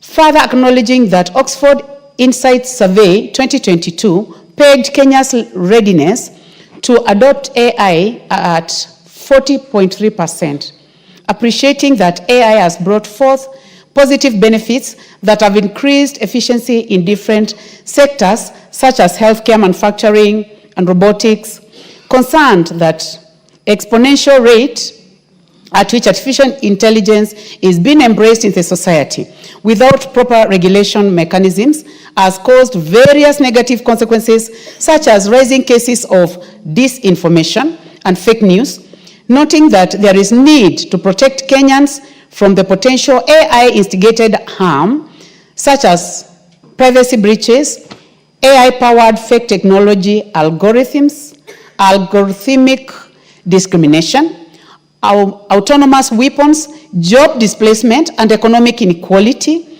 social manipulation and misinformation, financial market manipulation, and privacy invasion.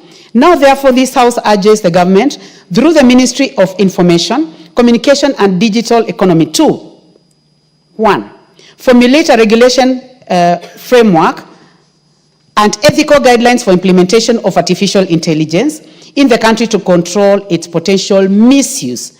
And 2, develop and execute a public awareness program of artificial intelligence to raise understanding of AI, foster transparency, and promote responsible use of AI for the benefit of all.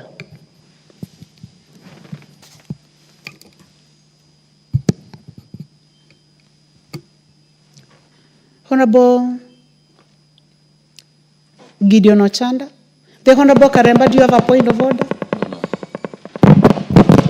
Anything out of order, Honorable Karemba? Not a point of order. You wanted to contribute? Yes. In that case, let me give the first opportunity to the Honorable Gideon Ochanda. Are you interested in this one or it was the earlier one? Okay, yes. you may proceed. Thanks, Madam Speaker. Madam Speaker, the world is moving very, very, very fast. And in the study of what we call political science, the animals that move so slowly is the governments. Governments are very slow. They can't move at the speed at which the world is going. And the world is going that route because of it's being driven by individuals and minds that are towards making things easy or easier to be done, easier to be delivered, easier to be understood, and effortlessly making things work. Madam Speaker, if one were to look at this country in the last 20 years only, you looked at how we have moved from the issue of even the telephone alone, when we had these fixed cubes of telephone. In the last 20 years, if you had to do an international call, you had to book, you come to Ex-Telecom here in Nairobi, for you to be booked for a number of weeks before you are connected to US. And these things are not long ago. They are very recent. And we've seen them come and pass. And now, one of the greatest problems that states are to have is the issue of insecurity related to where technology is taking us to. The police, the intelligence, the governments, wherever they are at risk because individuals are ahead of them. Citizens are ahead of them. And that's why there's this outcry, because you are trying to adjust, you are trying to adapt with a speed that you are not able to cope. That's why one day you hear about a person running a completely different parallel press. The government is not aware, the main press is not aware, and the following day it brings issues. So we are slow. Governments are slow. Governments, when it comes to what we call the inertia, they take too long to turn. And by the time they turn, they'll find when individuals are far, far much ahead of them. And that's where we are with technology. So, Madam Speaker, what I'm trying to say is that if our governments are not able, in fact, some of this needs to be clear-cut departments with smart people. Some of these guys that we are chasing outside there needs to be in government. These guys who are running away with the computers and are able to do certain things that are beyond us, that are surprising us, needs to be collected. They need to be somewhere where they need to be working for this government. Otherwise, when we leave them outside there, unregulated, because you can't say something is illegal if it is not in law. Yeah? If it is not in law, it is not illegal. So even if when one commits it, whether it is bad or wrong, there's nowhere you will take them to. And that's exactly where we are in this nation as at now. That we have individuals ahead of this government in terms of IQ, in terms of where they are in terms of technology, they are ahead. And the best that the government is supposed to do is to collect this guy somewhere. And I think that's what many governments are doing. Collect all these smart brains, have them somewhere, because you know if you leave them, they are going to be ahead of you, and it's going to be a disaster. Number two, Madam Speaker, we are talking about unemployment. The issue of AI is the issue that is to deal with labor problems. Labor. So what is going to happen? I want to give a small example that I've been to a school, a big high school, where there are 8 streams of classes. And this school, compared to other schools, including mine, a school in my constituency that's employing 98 teachers, this school is only employing 18 teachers. And they are working in a manner that one teacher in a small corner of a computer room is able to handle 8 streams or 8 classes at a go. So look at that. If we went that route, what happens to these many teachers that we are training? That's where the contradiction comes in. What happens to these thousands of people that we are training? This government has done very well, particularly in terms of recruitment of teachers. We are above 70,000 people teachers that have been recruited. Those that have not been recruited are still in their thousands. Those that are in colleges are in their thousands.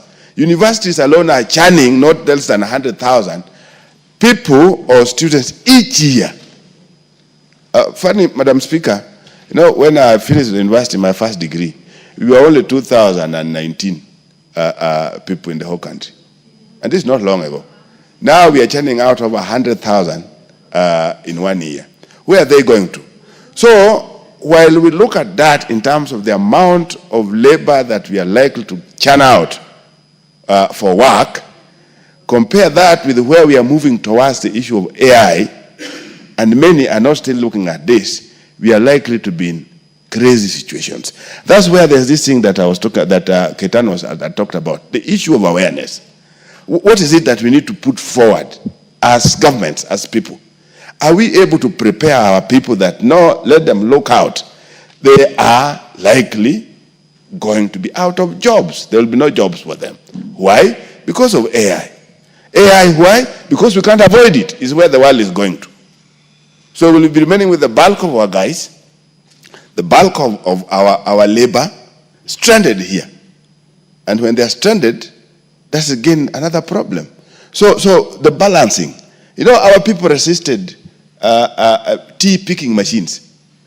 I don't know how many are able to remember that. All of a sudden, those machines are picked up. And they are working. So what has happened to the people who are doing it, who are picking tea? They are no longer complaining, but it is beneficial to those that invest in the sector.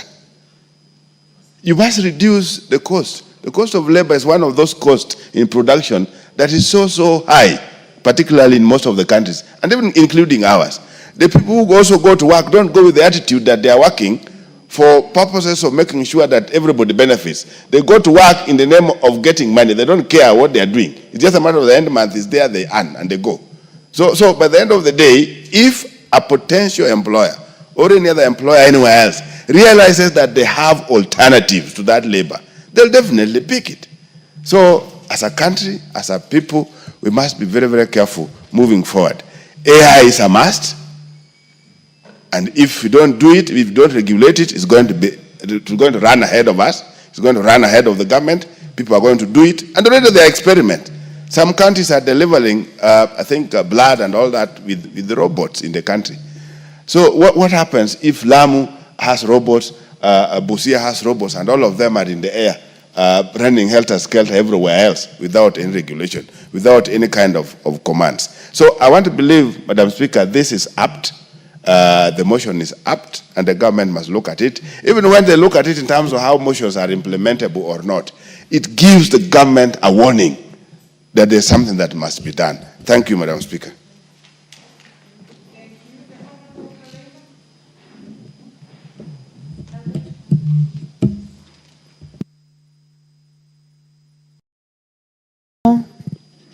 Muchangi. Please trace him and give him the mic. Thank you, Honorable Speaker. And Honorable Speaker, Karemba is also my name. Should always be very comfortable. Yeah, it is my name. It's an official name. Yeah. Thank you very much. So, Honorable Speaker, I want to rise to support this motion by the Honorable Member for Aldai. And I would say it is a very timely motion, given that the world is moving very fast, matters technology. And there isn't a better time to introduce this conversation in this country than now. AI, Madam Speaker, has great potential and can impact very positively on very many areas. But still, Honorable Speaker, it has great potential for damages. And Honorable Speaker, when it comes to distorting information, AI has enormous potential in doing so. And it should be in our interest to regulate this space, the artificial intelligence space, so that we ensure that information is not distorted, because this country in the past and even in the most recent past has been a victim of distortion of information, which has potential to bring about conflict. So I imagine that this government, our government rather, must move fast and regulate the artificial intelligence space, owing to the fact that artificial intelligence nowadays is even being used in the space of healthcare. It's also being used in the space of manufacturing. It is also being used in the space of education. So how can we, in a world that is moving very fast, be reluctant in regulating this space? So before all Kenyans embrace artificial intelligence, because I believe many Kenyans have already embraced artificial intelligence. So before all countries embrace it, we need to be among the very first countries in Africa to regulate this space, so that we can provide a platform and a space that is regulated for the generations to come. So, Honorable Speaker, I support this motion. Thank you. The Honorable Stephen Mugaka, Member for West Mugirango.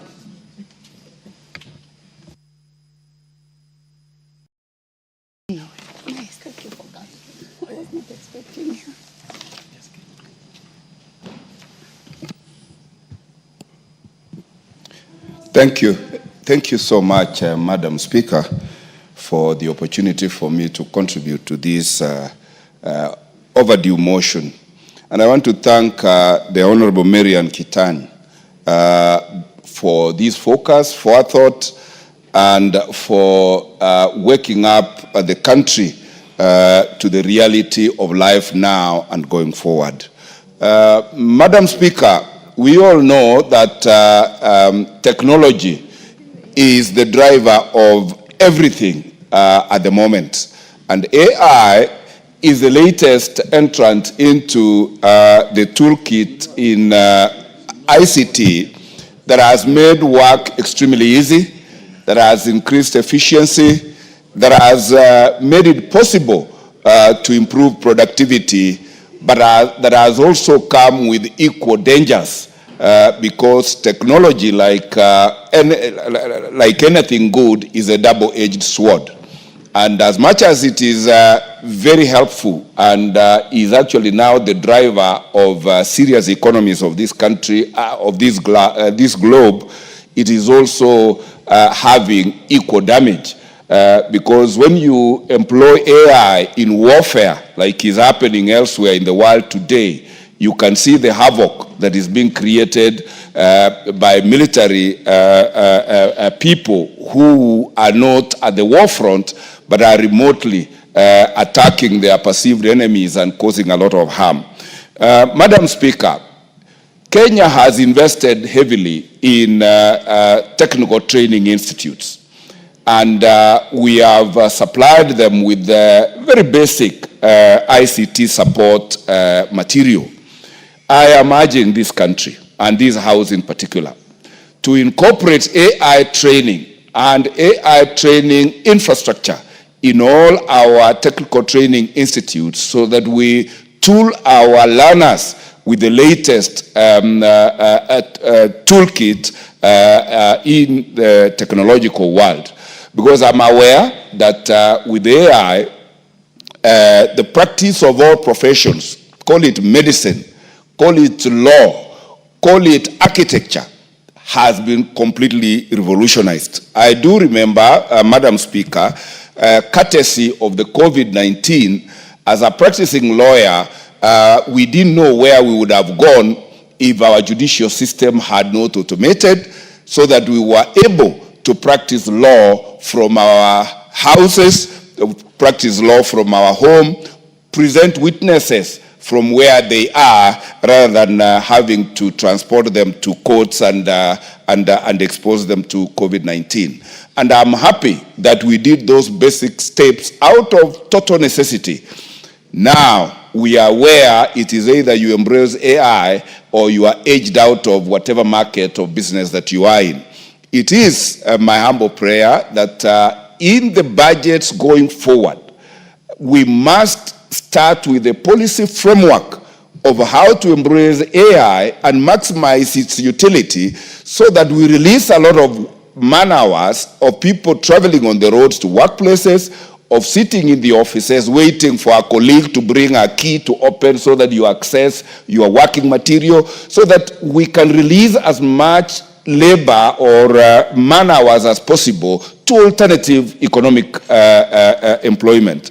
In other words, Madam Speaker, I am saying what machine can do, let not man bother to struggle to do, because machines are efficient, impossible to interfere with, incorruptible, and therefore this is the direction this country should go. Looking at the budget we have in the education sector, for instance, Madam Speaker, where we are told that even with that budget, other children in this country are still learning under trees. We need so much infrastructure, investment in physical infrastructure, that is mortar, and I think going forward, and this is the direction, we do not need to have our children in boarding schools. We do not have to have our children in schools. Children can learn from home, so that we can improve parenting and be able to reduce the rate of inclination into criminal conduct of our young persons because of lack of parental care and guidance wherever they are.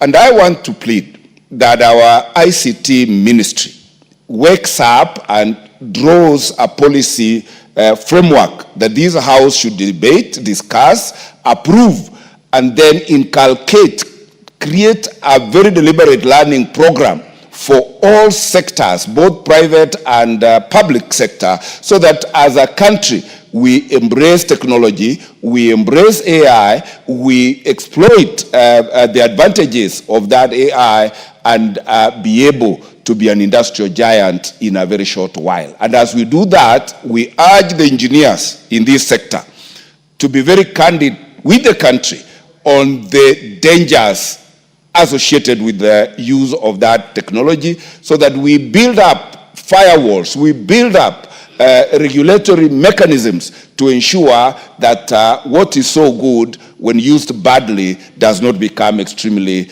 destructive. And with that, Madam Speaker, I support and thank the people of West Mogrango all the time for making me the member of parliament.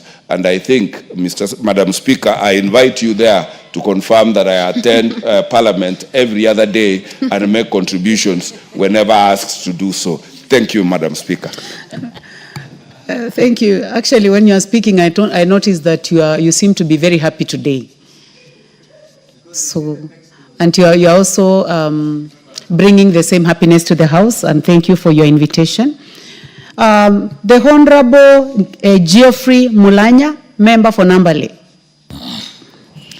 Thank you, Madam Speaker, for giving the opportunity to speak on this motion. Madam Speaker, as has been said by my colleagues, it is very important that we get a proper regulatory framework to control the use of artificial intelligence in this country. We know that the society is moving very fast. And Madam Speaker, you know that every time we have new children born in society, their minds are racing ahead of even the parents. And this is courtesy of the information technology that's being availed.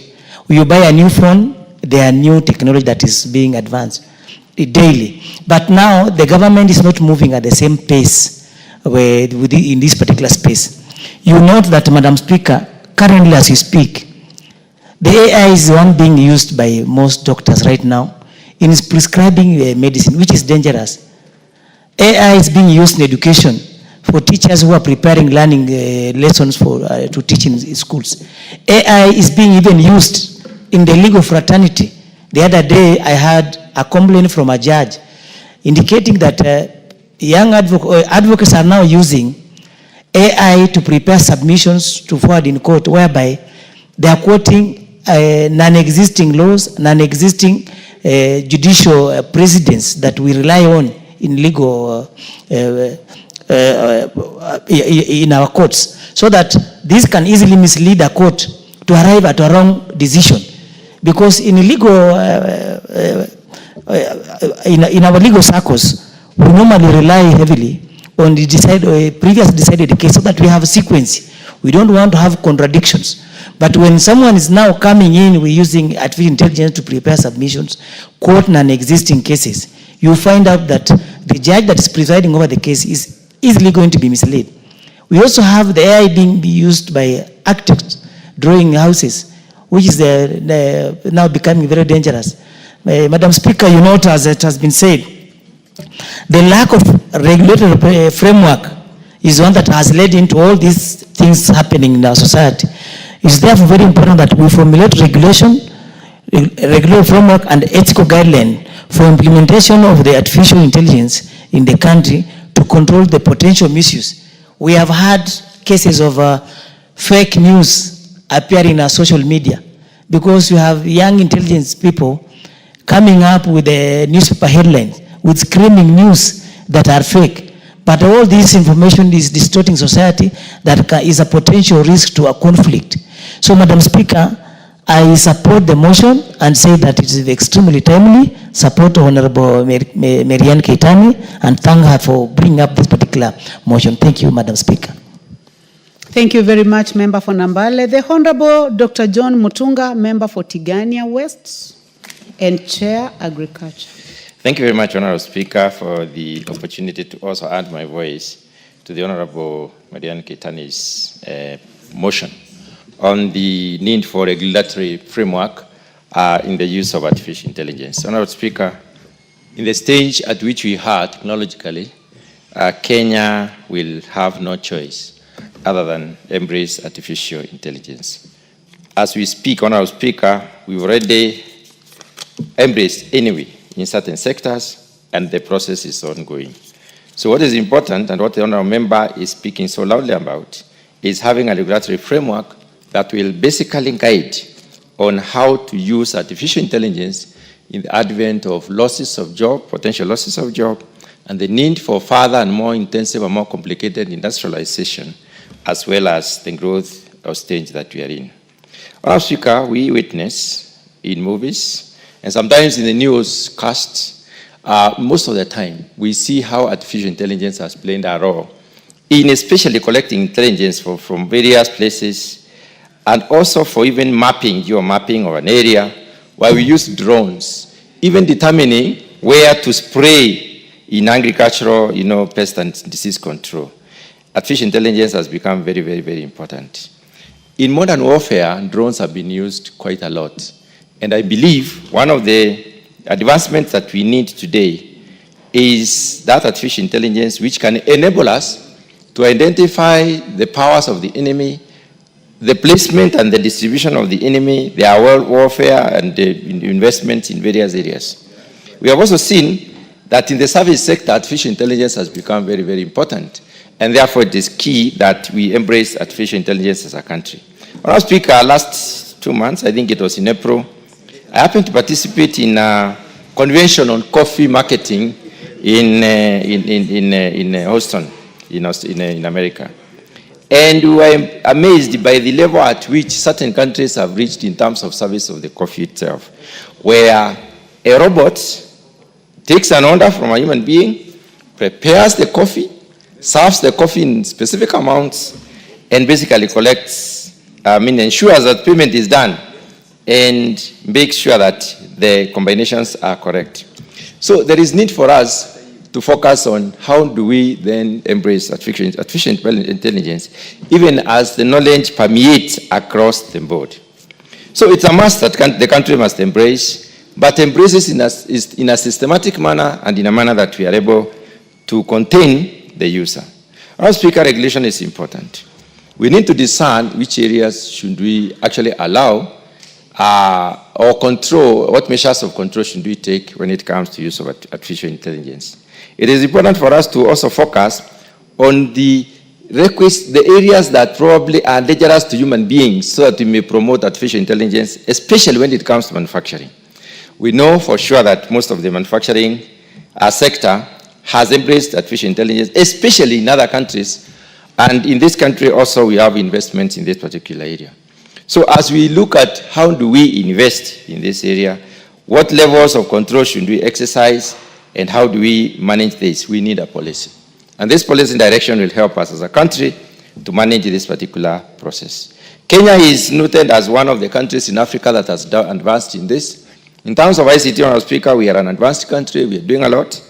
And investment in ICT is a purposed decision of the current government. There is a whole ministry that is looking at the possibilities within the digital divide, how we can exploit the opportunities therein, even to employ our children. Honourable Speaker, when we are looking at these possibilities, let us discern which section, which part of the investment structure should we use artificial intelligence. And Honourable Speaker, we are talking about digitization every year. Every time, every sector is getting through digitization.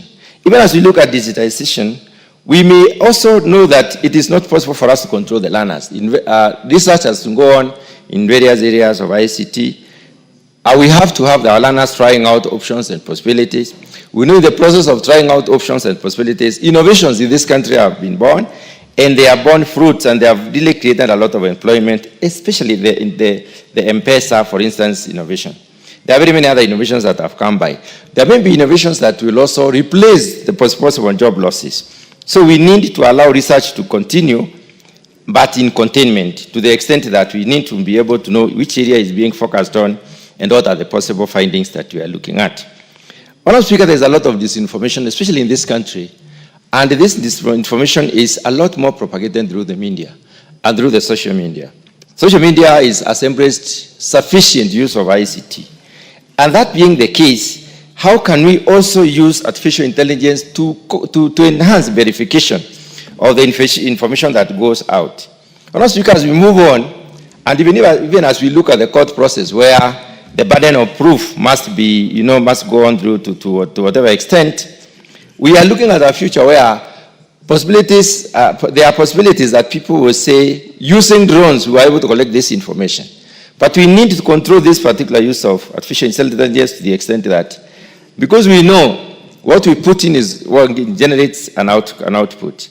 And therefore, we need to be able to control how we use these options, as it were. There are several possibilities that are important for us. First of all, containment of the news and news content. it is very important for us to know what kind of artificial intelligence was used to collect what news and whether there are possibilities before release of such news. If we do not contain this, then we are likely to be finding ourselves in cases where a proof has not been given and there has been sufficient circulation which may mislead most of the Kenyans. The other issue is the control of associated onslaughts or the areas where we have embraced artificial intelligence. We need a verification mechanism, Honourable Speaker, whereby we will be able to know exactly how does the use of this technology lead to generation of information that probably can call as credible, reliable, and verifiable. And if the information is not verifiable, Honourable Speaker, we need to have mechanisms that can help us to shun this, to get this information from circulation. When we focus on job losses, Honourable Speaker, artificial intelligence is likely to lead to job losses, yes. We are a country in transition which requires to employ most of our people, and also it can be a possibility that our people can be employed in this particular area. So even as we look at advancement and the use of this particular technology, then we may be looking at how can we use it in tandem with promotion of productivity within the productive sector so that we are also creating more jobs, such that we win off those tasks that are difficult, tasks that are risky, tasks that require a lot more of machinery use, and then we place human beings to those tasks that require a lot of intensive scrutiny. Honourable Speaker, public awareness is very important. In our country, the awareness levels are high, but unfortunately most of the information that circulates around is not necessarily very credible, not verifiable, and not reliable. How can we use this artificial intelligence to ensure that we develop sufficient understanding to our people on how to even cross-check information that they are being given? Honourable Speaker, it is important for us to foster transparency and the responsible use of AI. It is also possible for us to do that through a very elaborate policy framework. And that is why I believe this particular this particular motion has come at the right time. We need to distinguish which sectors can embrace artificial intelligence. We need to distinguish which functions within those sectors that can embrace artificial intelligence and to what extent. And we need a mechanism of measuring out to try and exactly establish what level of use are we talking about. So, Honourable Speaker, there is the issue of ethical standards and ethics of information that is transmitted. That needs also to be focused on and can only be achieved through a policy guideline. Honourable Speaker, those very few remarks, I wish to support this particular motion. Thank you very much. Thank you. The Honourable Cecilia Getit, Member for Turkana County.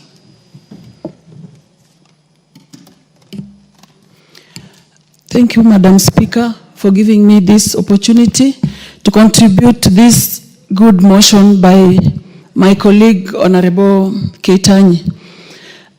Madam Speaker, AI, looking at its definition, is that technology of enabling computers perform functions that humans have been performing, including making decisions, computers having ability to see, understand, and translate spoken and written language, analyze data, and all that. Therefore, Madam Speaker, there are ethical concerns that come along with this. If we don't regulate that space, how safe are we in terms of our privacy, in terms of safety of our data, the security, and the potential impact on human autonomy, necessitating responsible governance and regulation, Madam Speaker?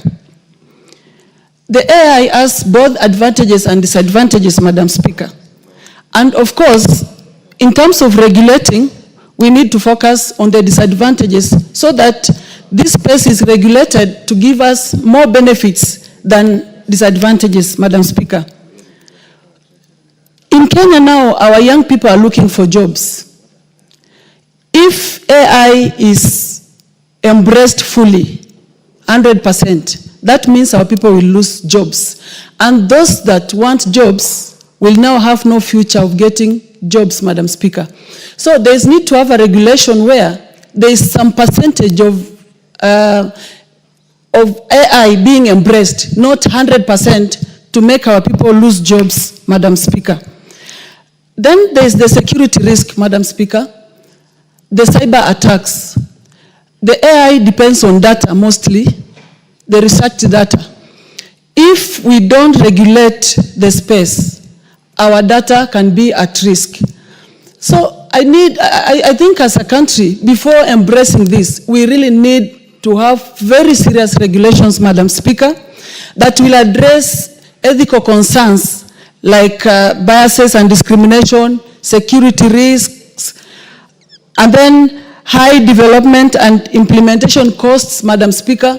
This needs very massive and serious investment in terms of infrastructure, research, and all that. So it's not something we can just rush into without really having very serious regulations, Madam Speaker.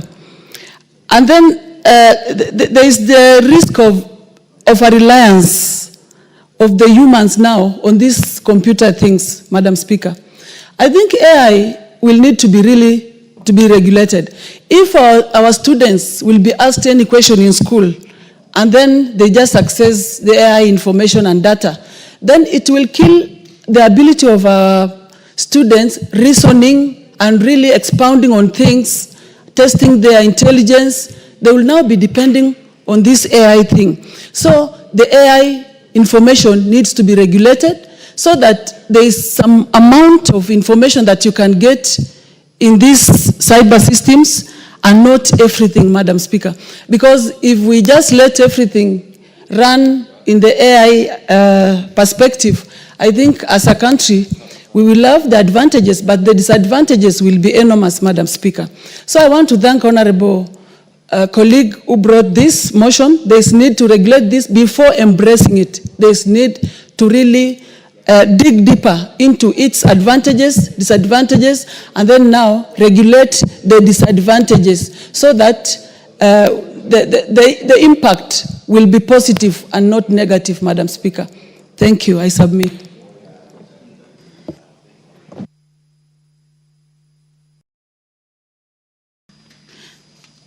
The Honorable Joseph Dena, nominated member.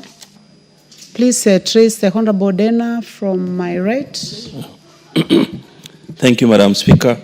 I stand to support my colleague. I call her Maria Antoinette. First, we have, it is good that we cannot stop an idea whose time has come. AI is here now and it has come and it will not stop. That is the idea when mobile phones came, and now we have seen the revolutionaries of the mobile phones. But I will want to state on three things, three aspects of it. First is education. The other day, I think Friday, we were with the Minister of Information in Mazeras for the innovation. And we could be able to see they're already using AI. By 7 o'clock, by 8 o'clock, somebody had made 10,000. So it is about wealth creation. Number two, it's AI now is on health. They can be able to tell your blood sample, everything about you in terms of using the AI, even without your knowledge. That I tend to support the regulation into this. The advantages are there, the time has come, but yet at the same time, we have to put the regulation to guide us. Third thing, it's on security, which is key. We can see now in Iran what is happening in Iran and Israel. Somebody you cannot see, somebody you cannot hear, somebody you cannot even have face. There is no plane. And now everybody is going into drone. Security is a key component in any country. If we cannot be able to regularize the AI policy, then we are going to fall into a big problem. So we come to agriculture. Right now there are drones that are feeding and able to tell the amount of fertilizer, the amount of acreage production, which will determine the food production of a country. And if we look into these things, they are key components of the future of a country. So I tend to support this motion because it is a key component in our life in which we live in. As much as it's good that we have to be able to create a framework that we can be able to guide the AI in this country. So, Madam Speaker, I tend to support the motion, and I thank my colleague for bringing it up. Thank you. Thank you. The Honorable Joseph Cherorot, member for Kipkelion East. Thank you, Mr. Speaker, for giving me this time in order to support the motion brought by the Member of Parliament from Aldai, Marianne. Madam Speaker, this motion actually has, I can say that it has even delayed because of whatever is going on around our country. I want to say that the other day we were talking of analog and even digital. When the computer came in space, Madam Speaker, we know what has gone through and a lot have taken place in this country. I want to say that the regulating or giving out the framework on how to regulate the use of AI, Madam Speaker, is going actually to help us a lot. I know this is an area which has been embraced by our Kenyan youth and mostly all Kenyans. In our homes, Madam Speaker, even in our bedrooms, we have mobile phones. And in most cases, you find out that even some of our youth, or most of them, are aware of what is going on around the world. So having regulating it, Madam Speaker, will help us actually to guide. Even though I know the world actually has become a global village, Madam Speaker. And what is going on, we've seen about content creation and a lot of things, which means that AI has taken a transformative shift in this country. Madam Speaker, if we want actually even our ministries to proceed and even to progress, AI actually is the only way that can be embraced. If you see, Madam Speaker, like in health, Madam Speaker, the other day we had to change. We had to shift to SHA from NHIF because NHIF was using actually the analog way. And in the SHA, Madam Speaker, it is digitalized, which means in our ministry, like Ministry of Health, even KRA, using AI can help us even to develop economically, Madam Speaker. Madam Speaker, I want to say that if we want to also to prosper in our businesses, AI is the only way.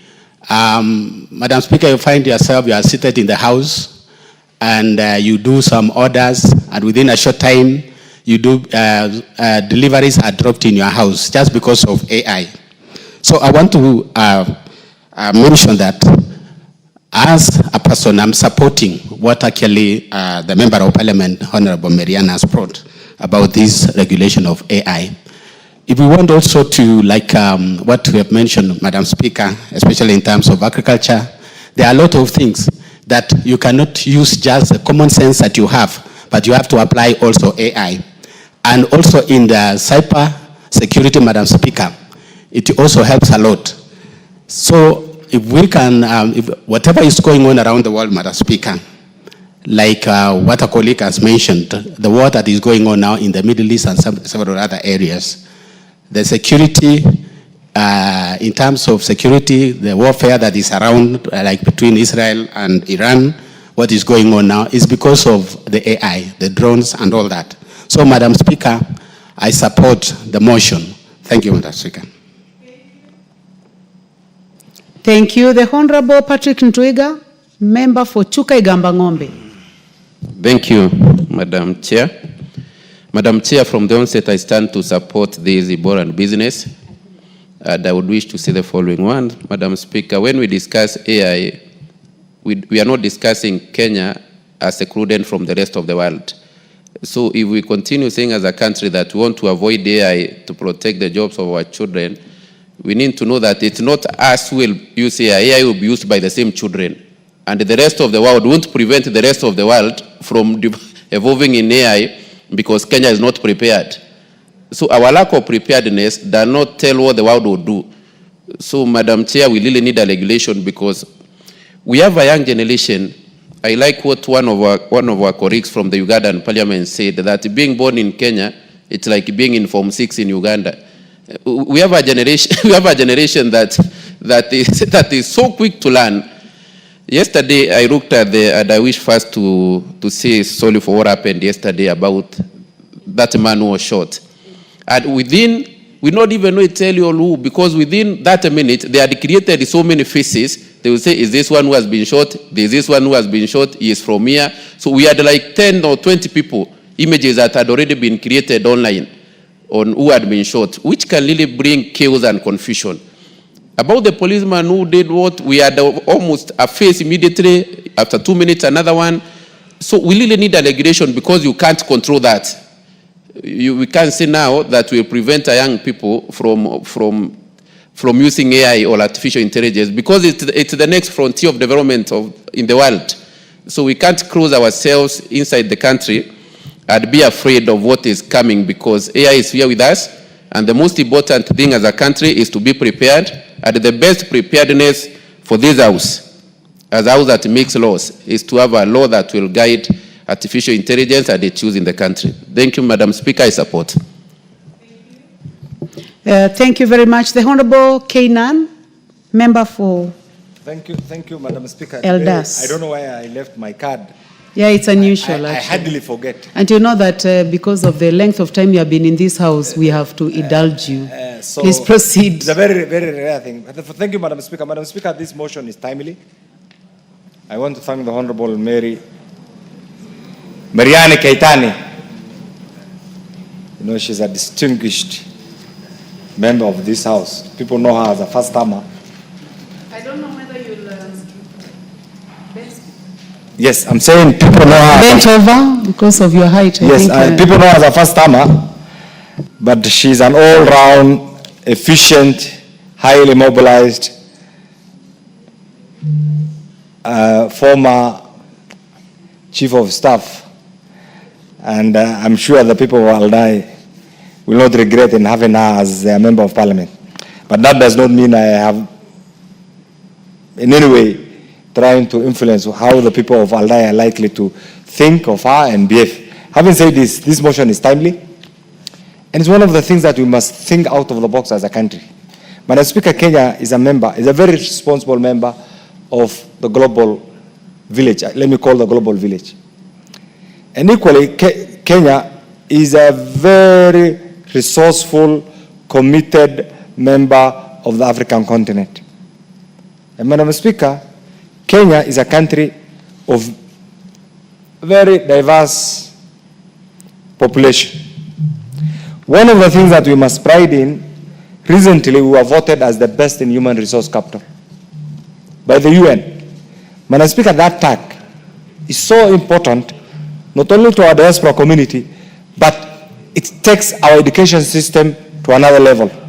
Madam Speaker, this is why, notwithstanding the different provisions in the current progressive constitution, we must also think out of the box. How do we think out of the box? The right to privacy, the right to associate with whoever you want, the right of your neighbor, the right to you as an individual is all enshrined in the Constitution.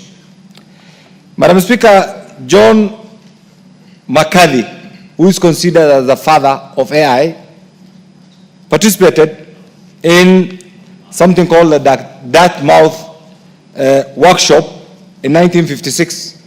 You can imagine where the world was at that particular time. And what he thought of in that particular conference is what is now making everybody sleepless. Madam Speaker, as a country,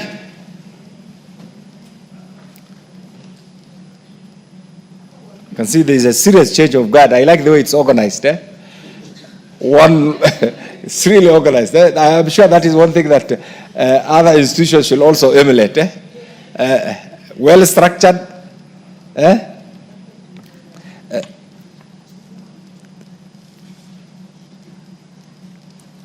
Madam Speaker,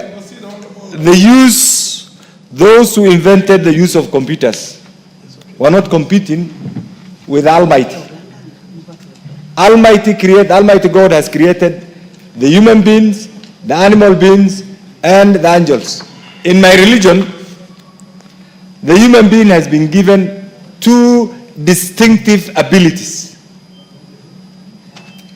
The right to think, that is why God says, God gives you an opportunity to discern what is good and what is right.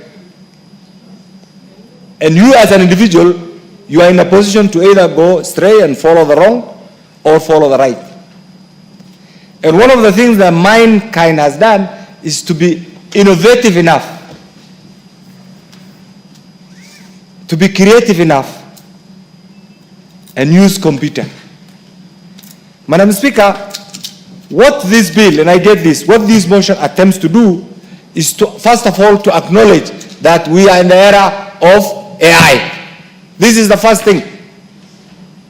The second thing that this motion attempts to acknowledge is that there is need to have a friendly, institutional-driven framework that will allow the user of the AI not to infringe on the rights of others. And this is why all of us are believers in our constitution. We accept that we have a constitution. And that is our supreme law in the Republic of Kenya. Within that constitution, people are allowed the right to belong to the religion of your choice, the right to associate with whoever you want, as long as you don't infringe the rights of the other person. So what this motion is trying to do is, first of all, to create public awareness. Are Kenyans aware of the AI presence in their midst? Are Kenyans aware of the use, both the advantages and the disadvantages of AI? Mr. Speaker, in the current modern day Kenya, Mr. Speaker, the use of AI has greatly, the unregulated use, let me say this, of AI has greatly caused public disturbances, Mr. Speaker, serious security challenges, and Mr. Speaker, to some extent,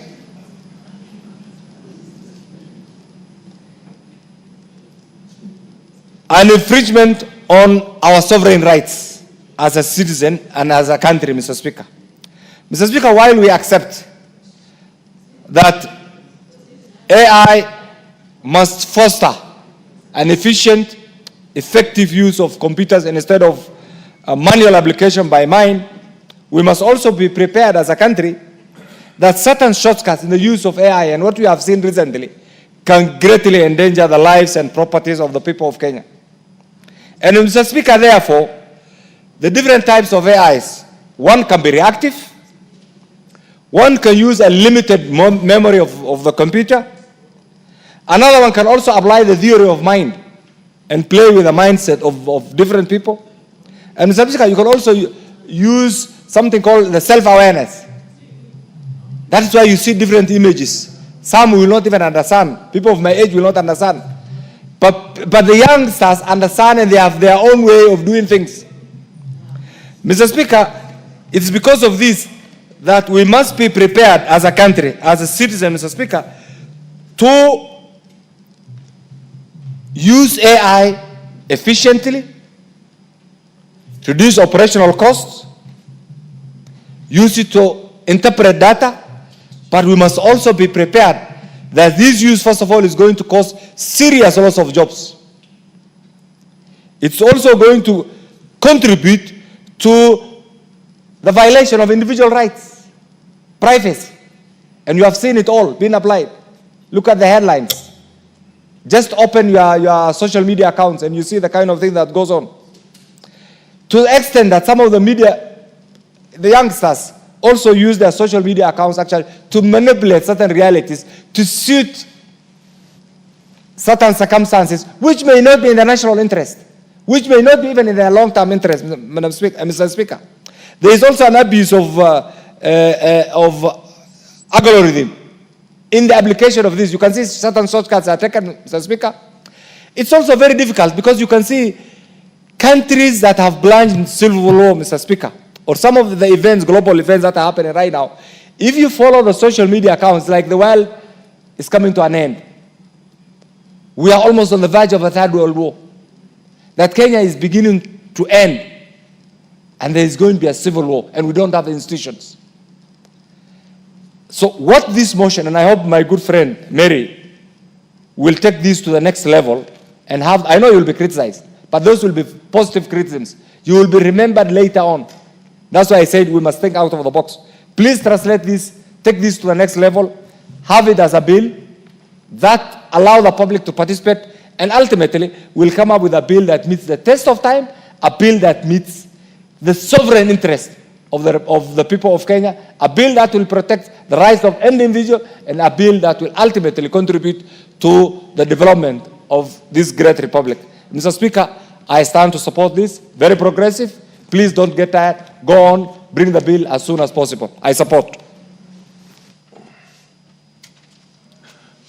The MP for Taita Taveta, followed by the Honorable Geoffrey Odanga. Thank you, Mr. Speaker, for also giving me a chance to contribute briefly on this motion. And I want to begin by congratulating my colleague, Marianne, for bringing this motion on matters artificial intelligence. And Mr. Speaker, from the onset, I want to say that the world is revolving and it continues to evolve. And truly, AI is an idea that time has come, and there's nothing we can do about it. We have to embrace it. And Mr. Speaker, it has its own benefits and challenges. And already it is in practice. So, Mr. Speaker, the only way that we can enjoy or benefit from AI is to regulate it. We have to control so that we benefit from it. And Mr. Speaker, I want to say that a lot is being done by AI, like so many things. You will get surprised at times you go for shopping and Mr. Speaker, you have your Visa card in the pocket and you just get close to the counter and tap it and everything is sorted. You know, money is removed from your card and you've already settled your bills. And that is the work of AI. At times you pay for parking and when you're driving your car, before you get to the gate, the gates are opening. All that is AI. And many things. So before it gets to matters security and many things on the wrong side, Mr. Speaker, I agree. It is time we regulate it as quick as possible, so that we get to enjoy it. So I congratulate my colleague and I support this motion. Thank you, Mr. Speaker. Geoffrey Odanga. Thank you, Honorable Speaker. Let me also add my voice to those who are supporting the artificial intelligence and thank the sponsor of the motion, Honorable Marianne. I want to say, Madam Speaker, Honorable Speaker, that first of all, let me note that artificial intelligence is very dangerous. It is very dangerous if it is left to run and control itself. And we have seen this, like when we have had WhatsApp and FB and so on, we are seeing people abusing the opportunity to use the social media. So we need to take up this very quickly and fast enough so that it is regulated and controlled. The truth is that AI has already taken the world by storm. It is existing. We are already using it. If we don't control it, it's going to damage and even threaten, like the education system in terms of research, those who do research at masters, at PhD, and for other purposes. This is going to threaten innovation and creativity in our educational institutions. It is also going to be very dangerous in the areas of security and so on. So there is a very, very important need to have it regulated and controlled. Honorable Speaker, I support. The Honorable Member for Turkana North, Paul Ekwam. Proceed. Thank you, Mr. Speaker. I rise to support this motion by Honorable Marianne. Mr. Speaker, whereas we celebrate AI, it's come with serious challenges. Serious challenges, and especially with the young people in this country. If it's not going to be regulated, Mr. Speaker, it is going to, one, spoil our generations, two, create very serious issues in this country. We have so many experiences, Mr. Speaker, and so this motion that intend to allow the ministry concerned to regulate and put framework that will guide use of the AI and also create public awareness to our communities has come at a good time. Mr. Speaker, besides that, I would want to also urge that we need to have infrastructure that will also support use and, regulating the information that goes to the public.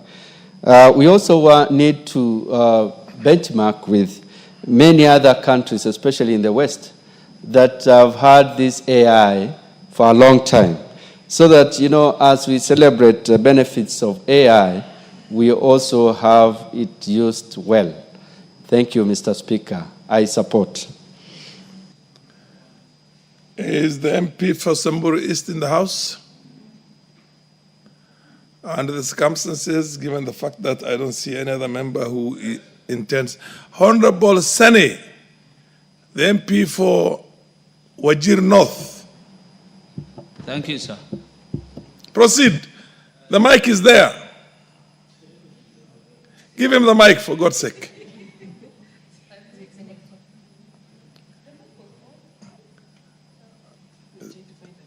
Sene, what did you do to the mic? It was on until you started. You messed. Go to another one. Go to another one. Where else? Where can you get a mic? Oh, yes. Fair enough. No, come right in front there. Yes, yes. There you go. Thank you, Mr. Speaker. Artificial intelligence is a new thing.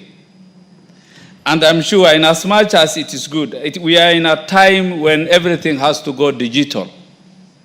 I'm brought up at a time when things were analog. And we must appreciate the changing times and trends.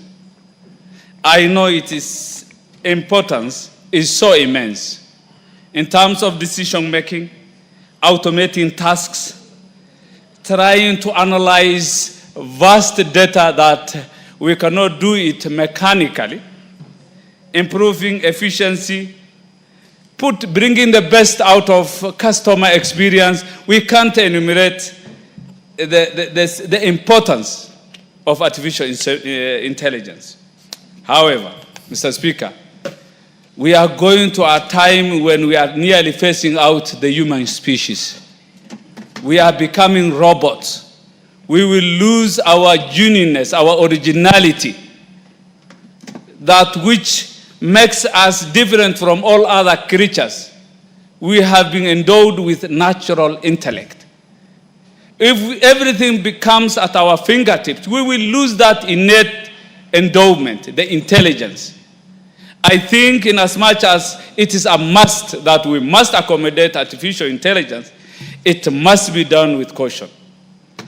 Actually, we are at a time even the National Examination Council is facing serious challenges in terms of genuineness. A's and B's that used to be rare during our times have become a common grade, yet they can't showcase, they can't justify their grades. That is sufficient to say that we are trying to copy-paste.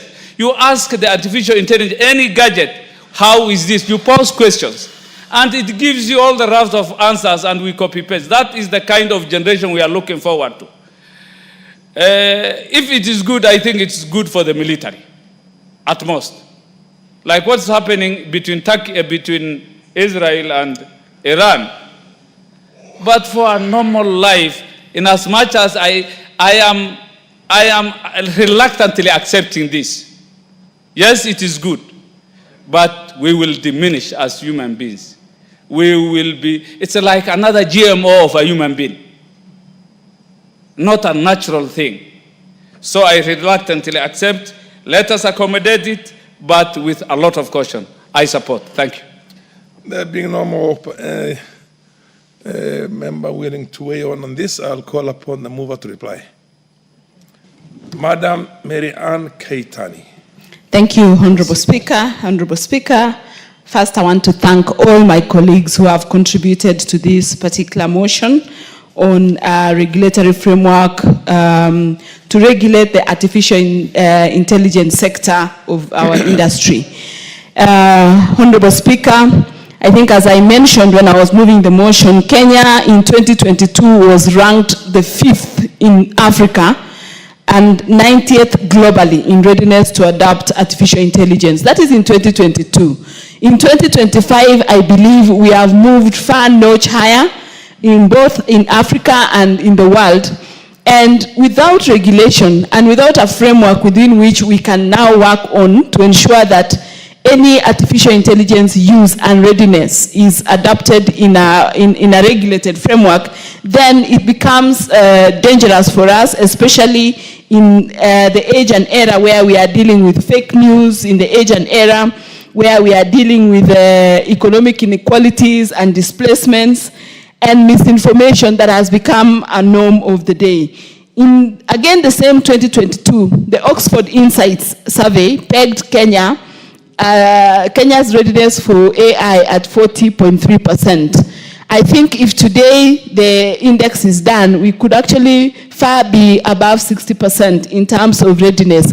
And therefore, this regulation couldn't come at a better time. It couldn't be thought through at a better time so that Kenyans and the world at large can be able to appreciate and be able to take advantage of artificial intelligence. I remember, Honorable Speaker, when computers first came into the world and when they finally came into being used around 1956 to about 1980, many people used to see many big machines called mainframes. But today, the computer is as tiny as it's a very tiny thing, and we cannot survive today without computers. Artificial intelligence is quickly and very fast taking shape and taking root in a lot of the activities we do. We travel a lot, and I think a quick example of one of the places artificial intelligence is properly used is, for example, at airports. When you are moving from one terminal to the other, you have a train that is driverless, moving you from one terminal to the other. That is artificial intelligence at play. And we are trusting that train to be able to take you to the other terminal without thinking that, oh, there is no driver inside this train. And so many other technologies. Medicine, today you don't have to go or travel long distances to get very good medical attention. Within the comfort of your home, your country, you can be able to get access to the best doctors, the best medication through artificial intelligence. I can't mention all sectors because every sector of our economy and every sector of our lives is actually now being taken over by artificial intelligence. And we need to appreciate that as a country, as Kenya, we cannot be left behind. We cannot close ourselves out of artificial intelligence. We must be with it, and we must be with the society, and we must move on. And for us to do that, so that it is not misused, I think the formulation of this framework or regulation is very important in this sector. So, Honorable Speaker, I beg to reply. Thank you. Fair enough. Question will be put at an appropriate time in the future. For now, I'm calling for the next order. Order number 18. Order number 18, motion, formulation of a land use policy on zoning of land for agriculture and built development. The Honorable T. Wanyonyi is in the House to move this motion. No? Okay, I defer this motion to another date when Honorable Tim Wanyonyi is going to be around to move his motion. Next order. Order number 19, formulation of a reward scheme for accomplishments by sports persons in international competitions. Where is the Honorable Charles Ngusia to move this motion, private member's motion? He's not in the House. Fair enough. I direct that this motion be put on the order paper on an appropriate Wednesday when the Honorable Ngusia can move this private member's motion. Next order. Order number 20, motion, allocation of help funds to support students enrolled at the Kenya Medical Training College. The Honorable Shuria was around this morning. He's not in the House now? I'm sure he assumed that these other motions were going to take the time up to 1 o'clock. Under the circumstances, there being nobody to move, Shuria is not moving and he has not delegated that authority to somebody else to move on his behalf. I direct that this motion be put on the order paper at an appropriate date in the future. Next order. Order number 21, the Parliamentary Powers and Privileges Amendment Bill, Senate Bill number 37 of 2023, second reading.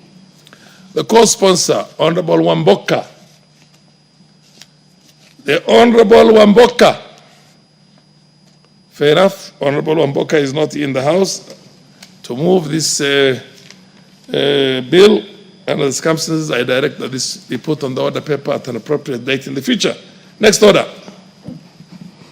Order number 22, the Breastfeeding Mothers Bill, National Assembly Bill number 8 of 2024, second reading.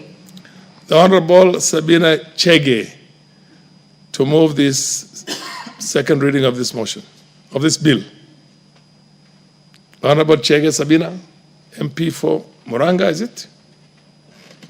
No, nominated member of Parliament. She is not in the House. I direct that this be put on the order, this bill to be put on the order paper at an appropriate date in the future. Next order. Order number 23, the County Government's Amendment Bill, Senate Bill number 25 of 2023, second reading. The Honorable Timothy Toroitich. Honorable Timothy Toroitich is not in the House to move this bill as a co-sponsor of the bill itself.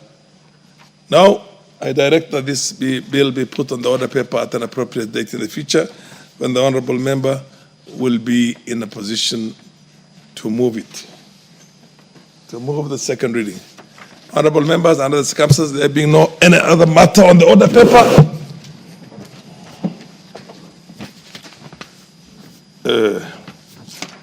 honorable members, the time being 12:30, 12:31 actually to be precise, p.m., this House stands adjourned until today, Wednesday, the 18th of June, 2025 at 2:30 p.m.